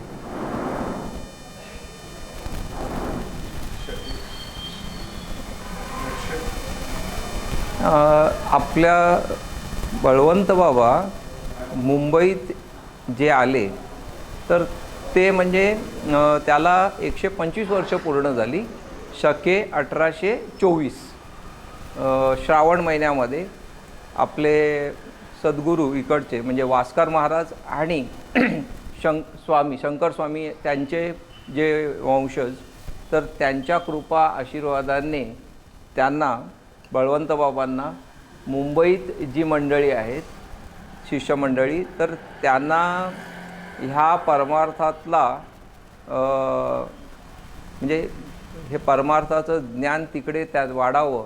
कारण की मुंबईमध्ये त्या ठिकाणी कोकणातून येणारी मंडळी असायची, साताऱ्यातूनही मंडळी असायची, साताऱ्यातली मंडळी असायची, आणि इतर गुजराती समाज प्रामुख्याने खूप प्रमाणात तिथे होता. आणि सर्वात आधी बळवंत बाबा मुंबईत आल्यानंतर त्यांचा जी खरे जे शिष्यमंडळी होती ती सर्व गुजरातीच होती, मारवाडी आणि सगळी व्यापारी मंडळी होती. आजही आहेत. जर आपण पाहिलं तर मोरारजी कांजी ही जी धर्मशाळा आहे, ह्या धर्मशाळेची म्हणजे पंढरपूर या ठिकाणी मोरारजी कांजी धर्मशाळा आहे. आणि आम्ही हे खुद्द आमच्या महाराजांच्या बहीण म्हणजे कमलताई त्या आम्हाला सांगायच्या की ती धर्मशाळा जेव्हा बांधली म्हणजे त्याचं पायाभरणी ही बळवंत बाबांच्या हस्ते झालेली आहे तसं त्या काळात. आणि दुसरी धर्मशाळा म्हणजे आपली कपोळ धर्मशाळा जी चंद्रभागेच्या दत्तघाटाच्या शेजारी आहे, त्याचीही पायाभरणी बळवंत बाबांनी केलेली आहे. पण कोणत्याही धर्मशाळेला स्वतःचं नाव त्यांनी कधीच दिलं नाही. पण भक्तांसाठी किंवा आपल्या शिष्यमंडळींसाठी कधीही कोणतीही कमतरता कधी कोणाला पडलेली नाही. तर म्हणून म्हणजे आणि त्याच्या पश्चात शके 1837 बळवंत बाबांनी इथे एकादशी शके 1837 एकादशीच्या दिवशी इथे देह ठेवला. आणि सांगायचं असं की त्यावेळेला कुठेही चंदन म्हणजे त्याची अवेलेबिलिटी नव्हती. असं आता आमच्या आजोबा वडिलांकडून आम्ही ऐकलेली ही कथा की चंदन आता आपल्याला इथे थोडं चंदन लागणार, पण काहीतरी चंदन पाहिजे की अग्नी संपन्न होण्यासाठी. तर मग ते इथे साताऱ्यात त्यावेळेला जेवढा पाहिजे तेवढा चंदनच नव्हता. मग ते कसं होणार. आणि इथून यात्रा निघाली. यात्रा निघाल्यानंतर त्याच्या मागोमागच एक गाडी, एक सर्वसाधारण असलेला मनुष्य, तो बैलगाडी, त्यावेळेला बैलगाड्या असायच्या, तो बैलगाडीतून चंदनाची लाकडं घेऊन आला. आणि म्हणजे संपूर्ण बैलगाडी भरलेली होती चंदनाच्या लाकडांनी. आणि रणभोर महाराज हेच का ते विचारायला लागला की ह्याच वाडा आहे का रणभोर महाराजांचा. तर ते म्हणाले हो काय, तर ही चंदनाची लाकडं आलेली आहेत. म्हणजे आत्ताच यात्रा पुढे गेलेली आहेत. तो दुसऱ्या मार्गाने ते इकडून गेले आणि तो दुसऱ्या मार्गाने जाऊन तिथे त्यांनी ती चंदनाची लाकडं सगळी उतरवली आणि सांगितलं की हे रणभोर महाराजांकडून मी आलेलो आहे, त्यांच्यासाठी ही लाकडं चंदनाची आहेत. आणि तिथे ते उतरवली आणि तो गेला. आणि नंतर मग कळलं की विचारणा झाली की बाबा ही लाकडं कोणी पाठवली, कुठून आली. तर कोणाला त्याचं हे नव्हतं की बाबा ही कोणी नक्की पाठवली. आताही कोणाला माहीत नाही, कारण की त्यावेळेला ते म्हणत होते की पांडुरंग स्वतः ती लाकडं घेऊन आले असावेत. म्हणून सर्व शिष्य मंडळी आम्ही तेच म्हणतो की विठ्ठल स्वरूपी लीन बळवंत बाबांना ही सर्वसामान्य जे आम्ही संबोधतो विठ्ठल स्वरूपी लीन आताही. आणि ज्यांनी बळवंत बाबांची आरती लिहिली तर तेही त्यांनी त्याच्यातही स्वतःचं नाव नमूद केलेलं नाही आहे. आपण इतर सर्व जर आरत्या पाहिल्या तर सर्व आरत्यांमध्ये तुका म्हणे, नामा म्हणे आहे, पण आपल्या बळवंत बाबांच्या आरतीमध्ये कोणी लिही शिष्यांनी मंडळींनी लिहिली आरती आहे. आरती श्री गुरु बळवंता महाराजा समर्था, आरती श्री गुरु बळवंता. बळवंत नामसार केला षड्रिपुषी पार, सर्वत्र जगामध्ये केला भक्तीचा प्रसार, आरती श्री गुरु बळवंता. श्री गुरूंचे नाम घेता हरली जन्म मरण चिंता, मन बुद्धी रंगलेसे विठ्ठल चरणी सर्वथा, आरती श्री गुरु बळवंता. ही आरती कोणी लिहिली हे नाही, पण शिष्य मंडळींनी लिहिलेली आहे आरती आहे. आणि म्हणून बळवंत बाबांनी ते असताना कुठेही स्वतःचं कुठेही नाव कोणत्याही म्हणजे धर्मशाळेला म्हणा किंवा कुठेही स्वतःचं नाव न देता की पांडुरंगाचं. जर आपण पाहिलं तर आमच्याकडे 110 वर्ष जुना असलेला बिल्लाई आहे. त्या बिल्ल्यावरतीही आता तेच लिहिलेलं आहे की विठ्ठल म्हणजे बळवंत बाबा रणभोर जरी असलं तरी विठ्ठल प्रसादिक मंडळी असंच त्याच्यावरती नाव लिहिलेलं आहे की ही पांडुरंगाची सेवा करणारी माणसं आहेत सगळी मुंबईतील मंडळी. त्यावेळेला मुंबईत बहुतांश म्हणजे सातारातील असली मंडळी असणारीसुद्धा त्यांची शिष्यमंडळी होती. मुख्य म्हणजे त्यावेळेला भुलेश्वर इथे माधवबागेत जो पहिलं कीर्तन झालं किंवा वारकरी संप्रदायाचं ते बळवंत बाबांचं. आणि त्याच्या पश्चात आता जोग महाराजांचं तिथे दरवर्षी म्हणजे संपूर्ण श्रावण महिन्यामध्ये तिथे तिथे सप्ताह होतो. म्हणजे महिनाभर जी सेवा असते जोग महाराजांची ती त्याच ठिकाणी असते. आणि त्याच्याच बाजूला आपलं काशी विश्वनाथ मंदिर आहे. त्या ठिकाणी आपला चातुर्मास चालतो. 4 महिने आपला चातुर्मास चालतो. आषाढी एकादशीच्या नंतर दुसऱ्या येणाऱ्या एकादशीपासून ते कार्तिकी एकादशीपर्यंत आपला दररोज तिथे विणा उभा असतो. 7:30 ते 8:30 आपला भजन असतं. एकादशीला आपली कीर्तन सेवा असते. द्वादशीला खिरापत असते.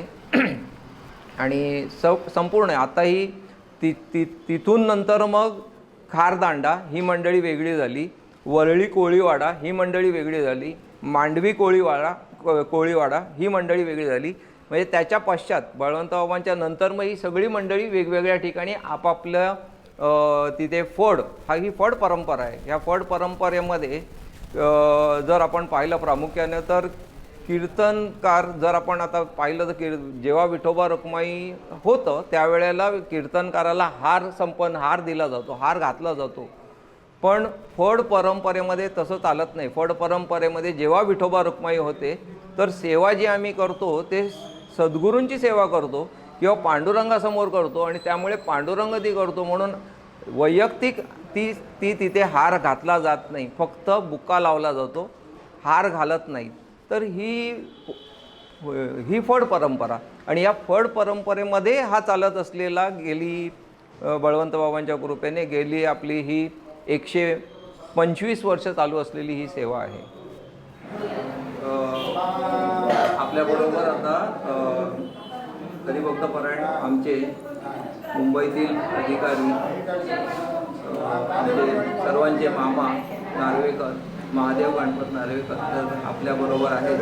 आपण त्यांना आज बळवंतबाबांची 110वी पुण्यतिथी आज आपण इथे संपन्न केली. तर मामा, आपण या ठिकाणी मला लहानपणापासून पाहतोय इथे येताना, तुम्ही कधीपासून इथे वारीला येत आहे? पुंडलिका वरदे हरिविठ्ठल, श्री ज्ञानदेव तुकाराम, पंढरीनाथ भगवान की जय, माऊली ज्ञानेश्वर महाराज की जय, जगद्गुरु तुकाराम महाराज की जय, श्री सद्गुरू बळवंत बाबा, श्री सद्गुरू वासुदेव बाबा, सद्गुरू सुधाकर बाबा. मला पंढरीची वारी 1976मध्ये यांचे वडील श्री बाळकृष्ण बाबा भागोजी कांबळे हे माझे वारीतले गुरु, त्यांनी मला पंढरपूर दाखवलं आणि त्याप्रमाणे मग सतत माझी वारी या ठिकाणी सुरू झाली. माझ्या घरी काय पहिली वारी चालू नव्हती, ही पहिलीच वारी या माझ्या दृष्टीने ती चालू झाली 1976मध्ये. तेव्हापासून आजतगत ही वारी सतत कोणतेही संकट किंवा कोणतेही बाधा न येता परंपरेपर्यंत ही आपली वारी अगोदर आतापर्यंत चालू आहे, कोणताही अडथळा आलेला नाही. तर माझे सद्गुरू म्हणजे ज्यांनी मला वारी दाखवली ते गुरुनामगुरू वैकुंठवासी श्री बाळकृष्ण भागोजी कांबळे यांनी मला पंढरीची वाट दाखवली आणि त्याप्रमाणे माझी पंढरपूरची यात्रा सुरू झाली. आणि त्याच्यानंतर मग नव्या वर्षी, माझ्या वारीच्या नव्या वर्षी सद्गुरू सुधाकर महाराज त्यांनी माझ्या गळ्यामध्ये माळ घातली आणि मला उपकृत केले, अनुग्रह दिला.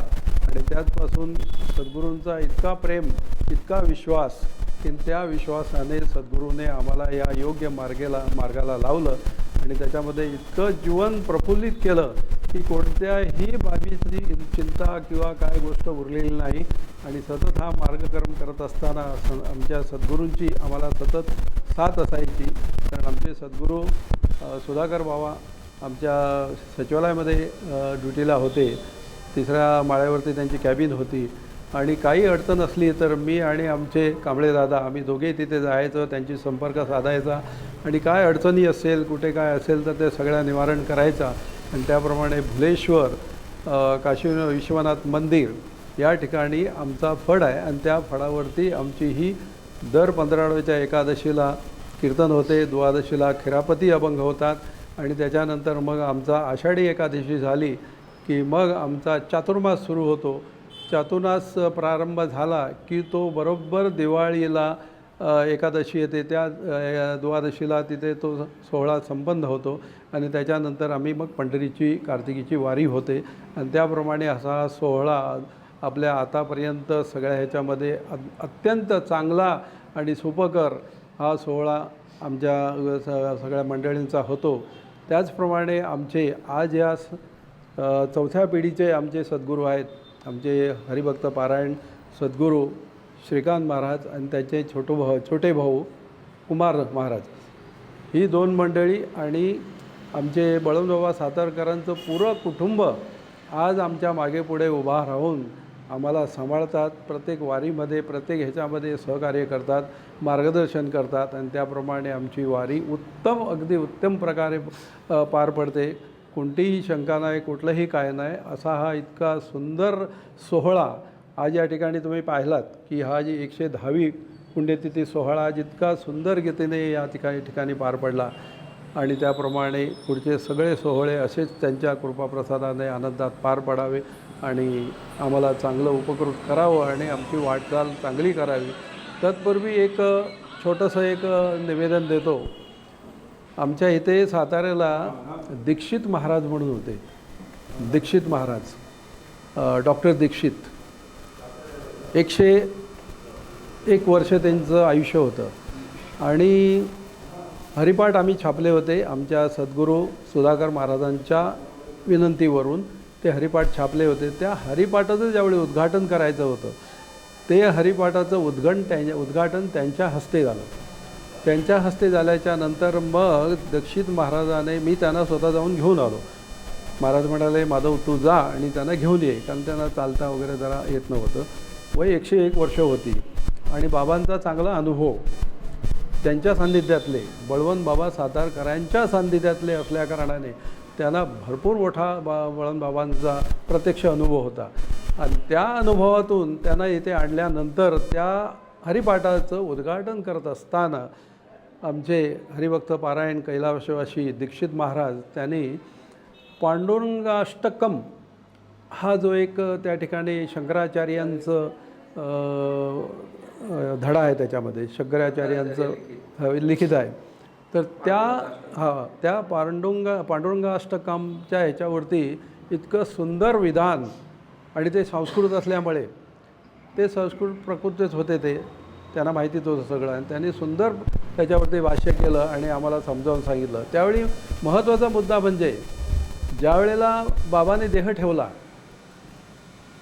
शक्य 1867 साली, आपला 37 साली देह ठेवला, त्यावेळीची एक सत्य घटना आमच्या दीक्षित महाराजांनी आमच्यासमोर प्रगट केली. म्हणले की या व्यक्ती इतक्या महान होत्या की त्यांची इच्छा होती आणि ती इच्छा आमच्याकडे बोलून दाखवली होती की माझा जर यदा कदाचित देह ठेवला गेला तर माझ्या देहावरती एकतरी चंदनाचं लाकूड असावं, एकतरी चंदनाचं लाकूड असावं अशी महाराजांनी त्यांच्या समवेत इच्छा प्रगट केली होती. आणि ज्यावेळी देह ठेवला त्या एकादशीला त्यावेळी खरोखरच चंदन कुठेच मिळेना, चंदन कुठेच मिळेना. पुन्हा आजूबाजूच्या शहरामध्ये सगळीकडे सगळ्यांनी जाऊन चौकशी केली पण चंदन कुठे मिळेना. चंदन कुठे मिळेना म्हटल्यानंतर ही मंडळी हताश झाली. आता काय करावं. महाराजांची तर इच्छा होती की मला एकतरी चंदनाचं लाकूड माझ्या अंगावर घालावं. तर ती इच्छा पूर्ण न होता इथून यात्रा निघाली आणि जात असताना इथून एक 5 कोसवर किंवा 10 कोसवर अशी यात्रा गेली आणि तिकडून एक बैलगाडी आली. त्याच्यामध्ये धनगराच्या वेशामध्ये असणारे भगवान परमात्मा. धनगराचा वेश कसा असतो तर त्यांच्या कानामध्ये बाळी असते, खांद्यावर घोंगडं असते आणि बनियान असते, कपचा असतो आणि डोक्याला कसा तरी एक रुमाल बांधलेला असतो, तो फेट्यासारखा बांधलेला नसतो.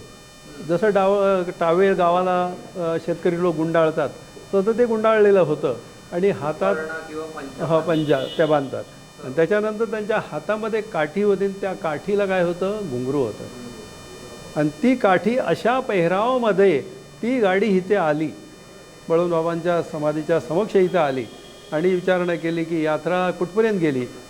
चंदनाचं लाकूड त्यांना पाहिजे होतं, इच्छा प्रगट केली होती आणि ते आम्हाला कळलं म्हणून आम्ही चंदन त्यांच्यासाठी आणलेलं आहे. तर कुठपर्यंत गेली असेल गाडी. तर म्हणाली इथून आता 10-5 कोसवर गाडी यात्रा निघाली आहे. असं ऐकल्याबरोबर त्यांनी सरळ यांच्या विरुद्ध जाऊन यांच्या अगोदर तिथे जिथे त्यांना वैकुंठ ह्याच्यामध्ये नेलं स्मशानमध्ये चैतन्यभूमीमध्ये, तिथे ती गाडी अगोदर पोचली आणि तिथे मग त्यांना सांगितलं की हे चंदनाचा इतका वास यायला लागला की कुठून चंदन आलं. आणि मग त्यांनी ते सगळं सांगितलं हकीकत आणि म्हणाले ही गाडी चंदनाची त्यांच्यासाठी आणलेली आहे, तुम्ही काय काळजी करू नका. मग ते चंदनाची लाकडं घालायला लागले ज्या वेशामध्ये भगवान परमात्मा आले होते त्यांनी ते चंदन तिथे वाहिलं त्यांच्या, आणि सगळ्या मंडळीने वाहिलं आणि म्हणाले की हे आता तुम्ही आणलात कुठून, त्याचा पत्ता काय वगैरे वगैरे सगळी विचारणा झाली. तर त्यांनी एक फक्त कार्ड दिलं, इथे येऊन तुम्ही भेटा असं सांगितलं, आणि ती इथून गाडी जाता जाता गायब झाली. कुठे गेली कोणालाच काय पत्ता नाही. आणि मग सगळे लोक आकर्षित झाले आणि बघायला लागले. म्हटलं हे काय चमत्कार आहे. तर त्याप्रमाणे मग विचारणा झाली, धारणा झाली, एकामेकाकडे विचारायला लागले, कोणी मागवले, कोणी सांगितले, कोण आले, काय वगैरे. पत्ता बघितलं तर पुण्यामध्ये पत्त्यात नाही, तो पुण्याचा पत्ता दिला होता, ते नावच पुण्यामध्ये नाही. ते सगळं बघितलं करून तर काही कुठे मिळालेलं नाही.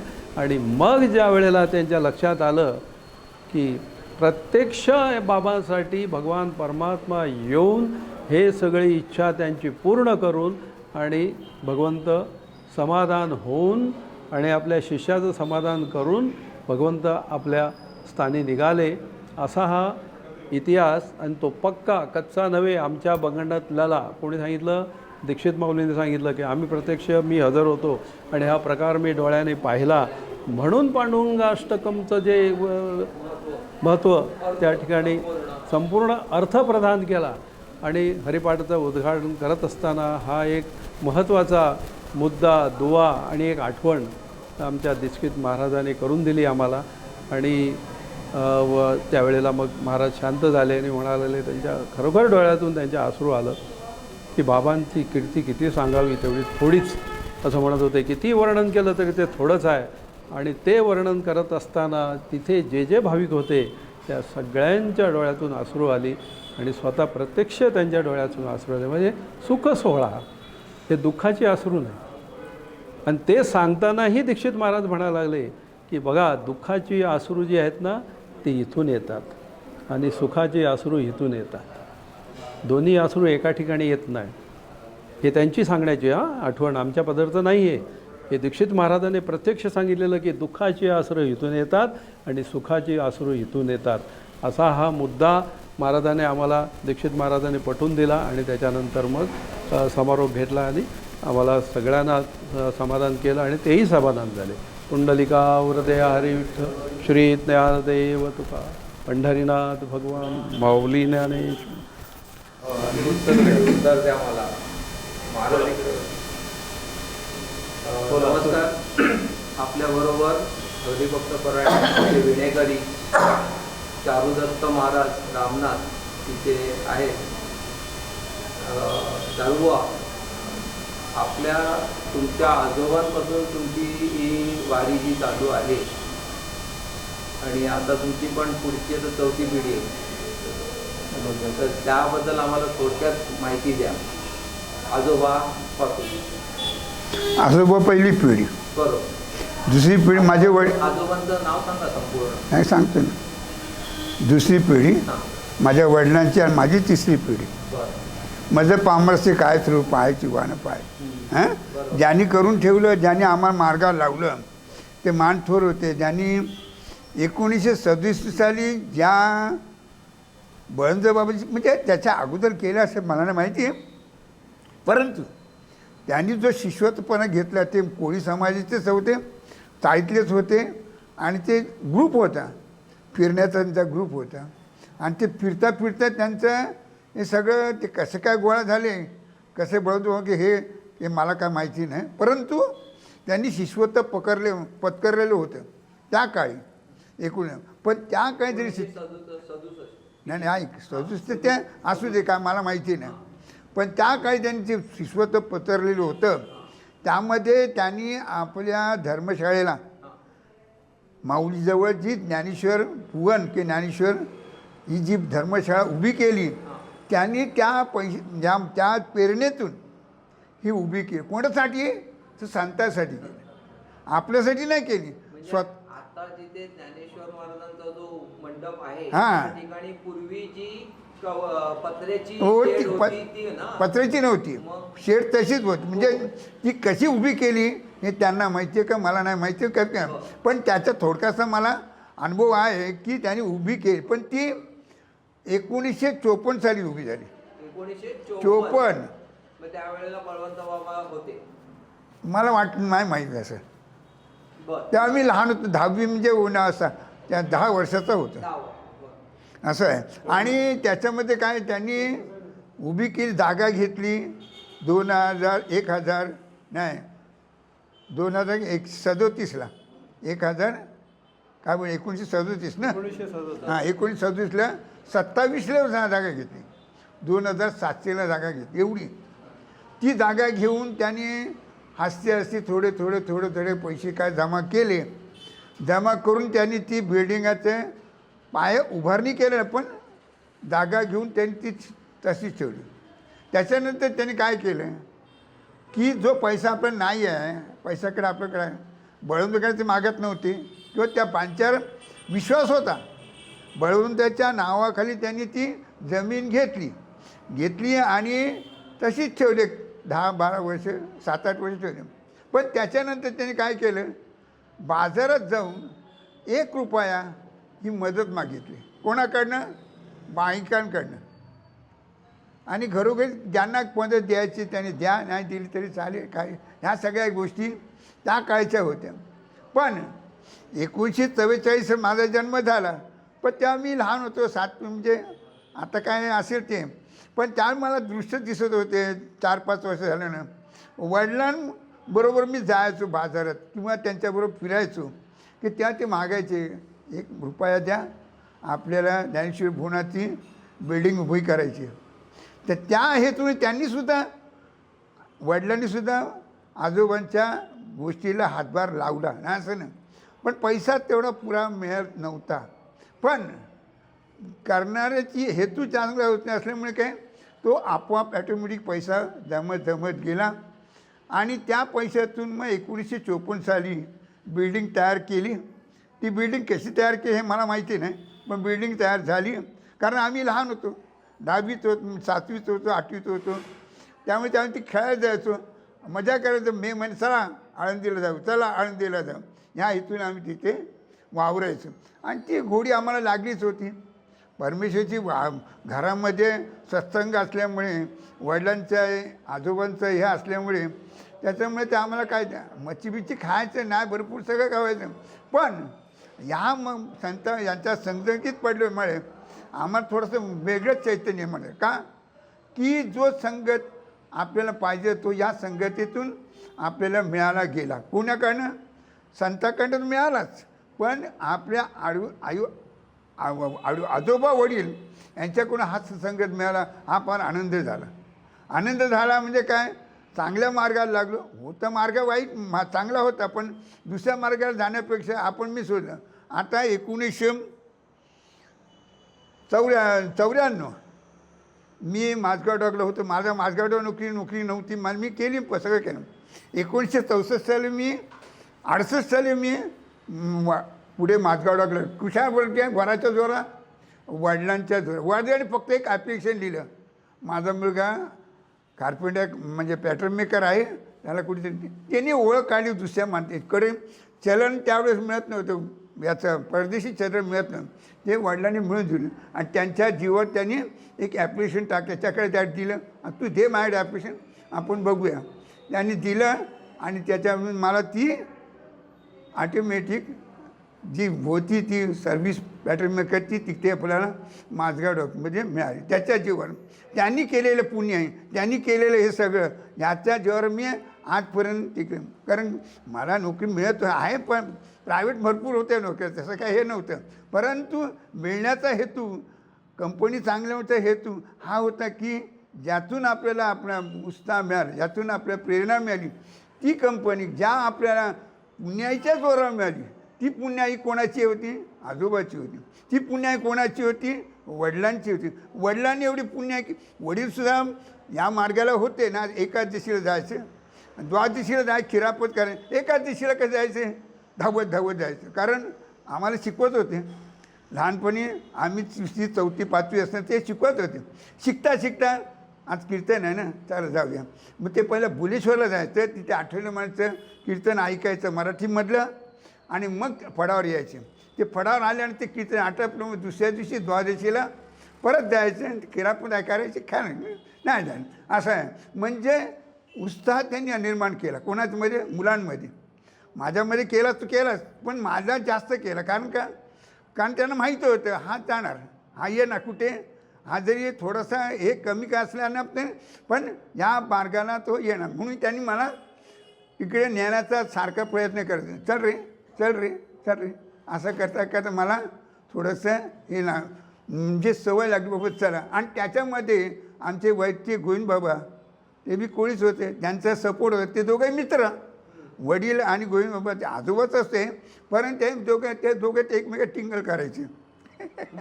त्या टिंगलमध्ये त्यांनी मला बी त्या घेतल्या आणि मला त्यांनी घेऊन जायचे. आणि इकडे पण त्यांनी पहिला अभंग कोण दिला? गोविंद बाबांना. आता तुम्ही कृपावंत साधू संत. मला काय अभंग पाठ नव्हते आणि काय, तू एवढाच म्हण फक्त, तू काय बोलू नकोस. काय? आता तुम्ही कृपावंत साधू संत. वा वा, का अभंग दिला होता त्यावेळी. आणि तो अभंग मी केव्हा प्रयत्न करतो याचं कीर्तनात घ्यायचा, पण तो काय जमत नाही. चालेल, हरकत नाही काय, पण ही गोडी जी लागली ती आजपर्यंत टिकून आहे. आणि त्यापर्यंत त्या सत्संगीमुळे जो बळवंतपणे आपल्याला मार्ग दाखवला त्याचा.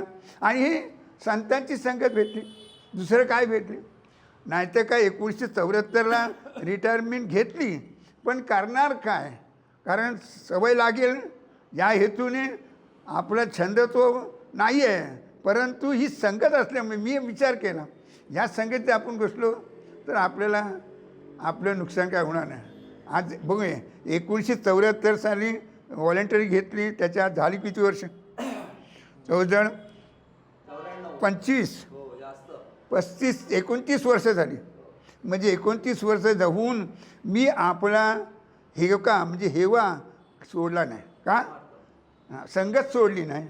या सद्गुरूची कृपा आहे. ह्या सद्गुरूच्या कृपेमुळे हा जेवढं चाललो आहे किंवा चालतो आहे किंवा चालून गेलो, पण आम्ही सगळं करताना असताना थोडीशी मंडळीची आडकाडी यायची. काय सारखे काय, पण त्यांना थपून अरे होईल आपण सगळं काय करता, पण त्यांना ती संगत लागली नाही. ती संगत जर लागली असते तर यावेळी त्यांचा बी हे सगळं जास्त हे झालं नसतं. पण त्यांना ती आवड नव्हती. कारण आवड असेल तरच ते होईल. सुधाकर महाराज आणि त्यांच्याबद्दल थोडक्यात सांगा. हां, सुधाकर महाराज सांगणार म्हणजे काय, आता मी बळवंत आपलं हे वासुदेव महाराजांना पाहिले, बळवंत बाबांना पण नाही पाहिले, वासुदेव बाबा आणि सुधाकर महाराज दोघांना पाहिलं. सुधाकर महाराजांना 1-2 वर्ष म्हणजे कशी, तर ते मला वडील घेऊन यायचे, त्यांच्याबरोबर मी असायचो. 2-3 दिवस असायचं, ते बघायचं, मजा यायची. पण हे मला कीर्तन पण त्यावेळेस आवडत नव्हतं. म्हणजे काय ऐकायचं, पण ऐकून किंवा त्यांच्यावर येऊन मला सतत आणायचे ना, त्याच्यामुळे ती गोडी लागली. आणि वासुदेवचं कीर्तन तर मी ऐकलं नाही, पण त्यांचा स्वभाव एका ठिकाणी जागा राहण्याचा बसण्याचा स्वभाव आणि त्याचे बोलण्याचे थोडक्यात म्हणजे बोलायचं आणि चांगले बोलायचे. सुधाकर महाराज जेव्हा होते त्यावेळेला आपण ज्याप्रमाणे इथे हा पुण्यतिथी सोहळा साजरा करत होतो, हां, बरोबर आहे? नाही त्याचा एक थोडक्यात अनुभव सांगा. नाही त्याचा अनुभव आहेच, पण सुधाकर माझ्या अगोदर वासुदेवचा अनुभव आहेच आहे ना. म्हणतात सुधाकर महाराज, ते सुधाकर महाराज नंतर झाले, पण त्याच्या अगोदर यांचा होता ना. पण ते सुधाकर आपल्या वासुदेव महाराज पंढरपूरला यायचे ना, पण सुधाकर महाराज पण त्याच्यामध्ये सर मला गोडी लावली. कोणी? वासुदेव काकाने. हां, वासुदेव घेऊन आली, बाबा चल बाबा आपण जाऊया. मग त्याच्यामुळे त्याने बैलगाडी हे ते सगळं 2-4 वर्ष बघितलं. अरे वा वा छान आहे. गडी हांडा न्यायचा, टाळ न्यायचे, गाडी. हे तुम्ही आपल्या पायी दिंडीबद्दल बोलताय? नाही अगोदर बंडी शेगावची ना? बंडी शेगाव.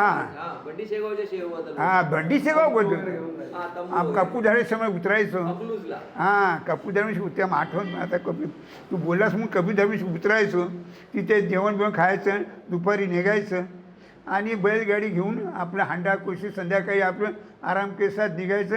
रात्रभर काढायची, तंबू ठकायचा आणि तंबू ठकला काय त्या तंबूत बसायचे महाराज वाचत बसायचे. आम्ही आपलं भागा इथे बघ तिथे बघ झोपायचं. महाराज थोडंसं वाचन करायचे आणि सकाळी उठल्या वाचन झालं परत वाचन करायचे. परत संध्याकाळी मग कीर्तनाला उभे राहायचे, अभंग घ्यायचे, छान छान अभंग. नाही नाही मग सुधाकर सुधाकर महाराज स्वतः 2-3 वेळा आम्ही बघितलं, म्हणजे त्यांची सेवा तुम्ही तिकडे प्रत्यक्ष पाहिली प्रत्यक्ष पाहिली. म्हणजे काय त्यांच्याबरोबर होतोच. बैलगाडी, नंतर मग बस आली, बसमध्ये चढायचो, मग बसमध्ये सामान उतरायचं, 1-2 वर्ष केलं.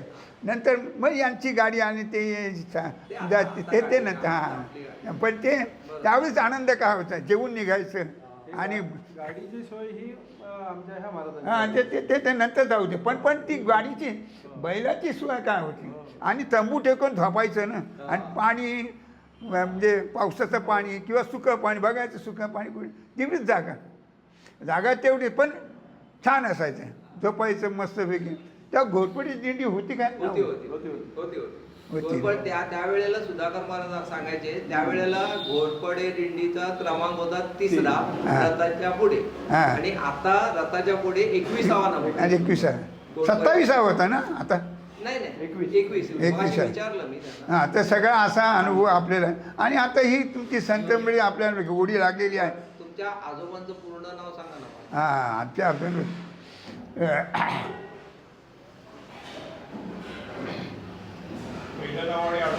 पहिलं नाव आडनाव सांगा. पहिलं नाव सांग, रामनाथ रामनाथ ना? नारायण नारायण कोळी. नागवा ना कोळी. कोळी. अच्छा, कोळी लिहायचं. हां, कोळी. आणि वडिलांचं मग? वडिलांचं महादेव रामनाथ कोळी. हां, गोविंद काका. कोण काका? गोविंद काका. नाही पांढरंग काका विचार का गोविंद काका? नाही, दोघांचं पण सांगा ना. पांडुरंग काका, पांडुरंग रामनाथ कोळी. पण ते गोविंद काका ते तुमच्या बरोबर असायचे, म्हणजे तुम्ही त्यांच्या बरोबर असायचं ना? त्यांच्यावर असं ते वरती राहायचे, आम्ही काही त्यांचा संबंध काय नाही, फक्त नावाला कोण मित्र होते म्हणून ते आमच्या आजोबाचे मित्र. आमचा भाऊ सखा भाऊ, म्हणजे वडिलांचा सखा भाऊ, आजोबाचा सखा भाऊ, ते दोघं मित्र, हे ते असे 5 जण होते. आणि हे सगळे बळवंत बाबांचे शिष्य? हां, सगळे बघायचे. बळवंत हां, बाबाचे बरोबर ना. गोविंद बाबा होते, दगडूमा सर्व म्हणजे ते त्यावेळेचे जे होते, म्हणजे तुमचे आजोबा जे होते, हे तुम्ही म्हणताय मित्र, मग हे बळवंत बाबांना कडे म्हणजे त्यावेळेला कसे काय तिथे त्यांचं ते काय माहिती नाही, पण बळवंत बाबाचे ते शिष्य होते हे कबूल आहे, मला मान्य आहे. ते जायचे, पण गोविंद बाबा आणि माझे आजोबा म्हणजे नारायण रामनाथ नारायण कोळी, हे दोघं सतत जायचे. भाऊ होता तो कुल्याव्याचा राहत होता, म्हणजे आजोबाचा भाऊ तो कुल्यावर राहतो, पण तो बी यायचा, त्यांच्यात मिक्स व्हायचा, खेळायचं बिळायचं सगळं काही त्यांच्या पण गप्पा कुठे व्हायच्या? समोर मैदान, शाळेचं मैदान आहे ना, त्याच्या कट्ट्यावर बसायचे, चटाई टाकायचे. आम्ही बी तिथे लहान होतो, लोळायचं, त्याच्या हवा खायचं, सगळं काय मजा करायचं. पण ह्या त्यांच्या गोष्टी, त्यांच्या गप्पारामध्ये त्या मिस्किरीमध्ये चालायचं काय असं सगळं हे आहे. म्हणजे काय इतिहास म्हणजे छान केलं त्यांनी, या मार्गाला लावलं आपल्याला. तो मार्ग अगदी सुंदर होता, छान होता, त्याच्याबद्दल प्रश्नच नाही. आणि त्या प्रश्नातून आपल्याला तुम्ही संत आपल्याला भेटलेत, याच्यात अति आनंद होतो. कारण याच्यात रमलो म्हणून आयुष्य वाढले, नाही तर आयुष्य वाढणं कमीच होतं. याच्यात नसतो रमलो तर आयुष्य कमीच. आता वय 81 आता संपेल ऑगस्टमध्ये, जूनमध्ये 82 लागेल. म्हणजे अजून ठणठणीत आहे. हां, अजून ठणठणी म्हणजे काय असं म्हणजे या वारकरी पंथामध्ये म्हणजे माझी पहिल्या पिढीचा मीच आलेला. वडील पूर्वीपासून काय ह्याच्यामध्ये वारकरी पंथात नव्हते, पण त्यांचा भाचा म्हणजे ह्यांचे भाऊ बाळकृष्ण भाऊ आपण म्हणतो ना, हे माझ्या वडिलांचे भाचे, बहिणीचा मुलगा. तर त्यांच्या संगती आणि हे आपल्या सकाराम बाबा आणि भागोजी बाबा जे होते ना, त्यांच्या संगतीने वडील 1-2 वेळा पंढरपुरात आले. आणि त्याच्यानंतर मग त्यांची काय वारी कंटिन्यू केलेली, माळ घातली नाही.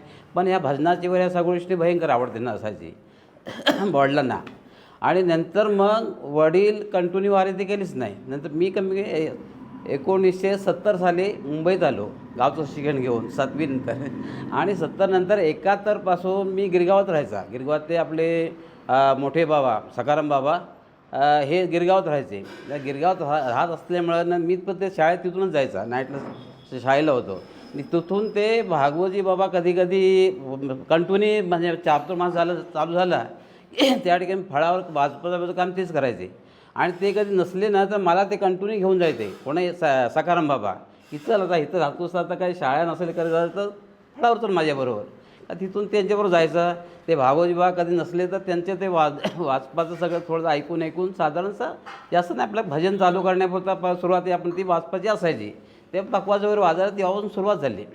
आणि नंतर 1974 साली माझी पंढरपूरला पैरवारी म्हणजे आमचे गुरु माझे बाळकृष्ण दादा ह्यांनी मला पंढरपूरची वारी सुरुवात केली जायला. तेव्हापासून वारी करताना येतं सुरू झाली ती कंटिन्यूस वारी पंढरपूर सुरू झाली.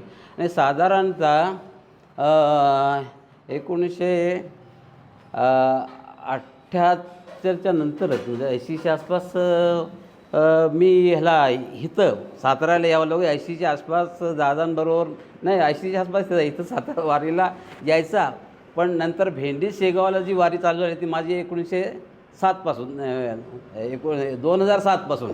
कारण जेव्हा आम्ही कंपनीचा तेव्हा बंद पडली ना तेव्हा पहिल्यांदाच तुम्ही बोलवलं म्हणून मी पुण्यात आलो कामानिमित्ताने. आणि तीच माझी पहिली वारी चालू झाली भेंडी शेगावची. ही वारी भेंडी शेगावची 2007मध्ये. आणि त्याच्यापासून ती कंटिन्यू चालू आहे ती. आणि ही पंढरपूरची वारी जी काय चालू झाली ती 1978 पासून 78 नाही त्याच्या अगोदर म्हणजे लग्न झालं माझं 75ला. आणि तेव्हापासून 1-2 वर्षात साल लक्षात नाही पण 1-2 वर्षात मी पंढरपूरची वारी करायला आणि तीसुद्धा कंटिन्यू चालू झाली. आणि सुधाकर महाराजांच्या आम्ही वासुदेव महाराजांना आपण पाहिलेच नाही. वासुदेव महाराजांना फक्त सुधाकर महाराज हेच मुळापासून आमच्या चांगल्या माहितीचे आहे. आणि मुंबईमध्ये फडावर भुलेश्वरला सतत भजनाला असल्यामुळे त्यांचा सहवास सतत लाभायचा. ते काही गोष्टी असं सांगायचे अभंग म्हणा किंवा वाचपाला कोणतं सोनू तू बस असा करून मग ते ऑफिसहून आले की त्यांचे मग कुठे बॅग असेल ते पोचवायला व्हायला त्या आपला कोण असायचं तो त्यांचा घाणेकर. त्या घाणेकरबरोबर कधी खेतवाडीसुद्धा जायचा मग ते त्यांच्याबरोबर हे करायला ते बॅग वगैरे पोचवायला गमतीने असा ना तो हा प्रवास मग पंढरपूरच्या वारीचा चालू आला. नंतर कमी 80च्या इथं आल्यानंतर ही चालू आल्यानंतर इथं सुधाकर महाराजांच्यात हस्ते मला ती माळ तिने घातली होती. ती साधारण मला वाटतं 80च्या पुढे झाली ती 80च्या होय 80 सालाच्या पुढंच ही माळकरी झालो बाबा. आणि त्यासून ही वारी पण कंटिन्यू झाली आहे. पंढरपूरची वारी पण खंड पडलेली नाही. आणि सगळ्यात आतापर्यंत व्यवस्थित चाललं आहे. सगळ्या बाकी ह्या मेन म्हणजे आम्हाला म्हणजे दादांचा सहवास खूप लाभला या भक्ती मार्गामध्ये. आणि 2 नंबर आपले सुधाकर महाराज.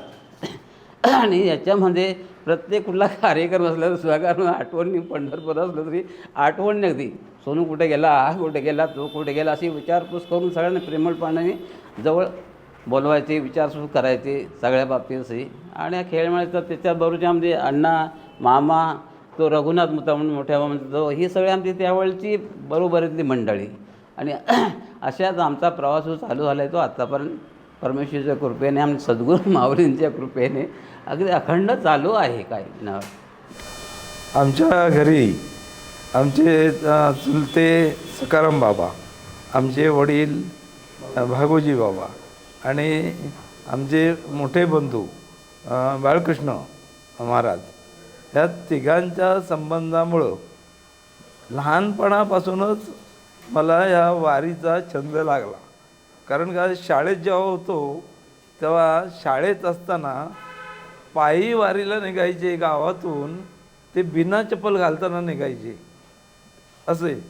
आम्हाला पण जेव्हा आश्चर्य वाटायचं इथपासून पंढरपूरपर्यंत बिना चप्पल चालायचे आपल्याला तर ते बिना चप्पलांना आम्ही तयार व्हायचो असं. तेव्हापासून सुरू झालं. तेव्हापासून सुरू झाल्यानंतर पुढे म्हणजे जवळजवळ सोनूभाऊ आणि मी एकच कालावधी आहे तो अवधी एकच. 76 सालामध्ये माझी वारी सुरू झाली पंढरपूरची वारी अशी. आणि त्यामुळं काय झालं त्या वारीला जात असताना महाराजांनी म्हणजे आमच्या दादानेच जास्त करून पुढाकार घेतला. आणि सकाराम बुवा आमचे वडील यांनी पुढाकार घेऊन दरवर्षी वारीला जाऊन जाऊन जी काय ओढ लागली तिकडची, त्या ओढीमुळं ते चुकवायला शक्य नाही झालं आणि त्यांच्याबरोबरच आम्ही इथे सुद्धा यायला लागलो. या सातारा वारीला तेव्हा चारुभाऊंचे वगैरे वडील वगैरे ते असायचे, चुलते वगैरे असायचे, भाऊ असायचे, ते त्यांच्याबरोबर मग लहान तेव्हा आम्ही छोटे जरा मोठे झालेलो, पण समजायला आणि फिरायला त्यांच्याबरोबर गंमत वाटायची, मजा वाटायची खूप वाटायची. आणि तेव्हापासून आम्ही ती वारी अशी सुरू ठेवलेली आहे. ही पण वारी चुकवलेली नाही आणि पंढरपूरची ही चुकवलेली नाही. आणि त्याच्याबरोबर ही मध्ये आपली बंडी शेगावची जी वारी आहे ती सुद्धा चुकवलेली नाही आणि ती आवर्जून करतो आम्ही. आणि ह्याच्यापुढे सुद्धा शेवटपर्यंत करत राहणार, म्हणजे जोपर्यंत आपल्या पायामध्ये शक्ती आहे तोपर्यंत करत राहणार. कुंडली पंढरीनाथ भगवान की जय. ओम श्री सद्गुरु बळवंत बाबा महाराज की जय. श्री सद्गुरु वासुदेव बाबा महाराज की जय. ओम श्री सद्गुरु सुधाकर बाबा महाराज की जय. भगवान की जय. जय.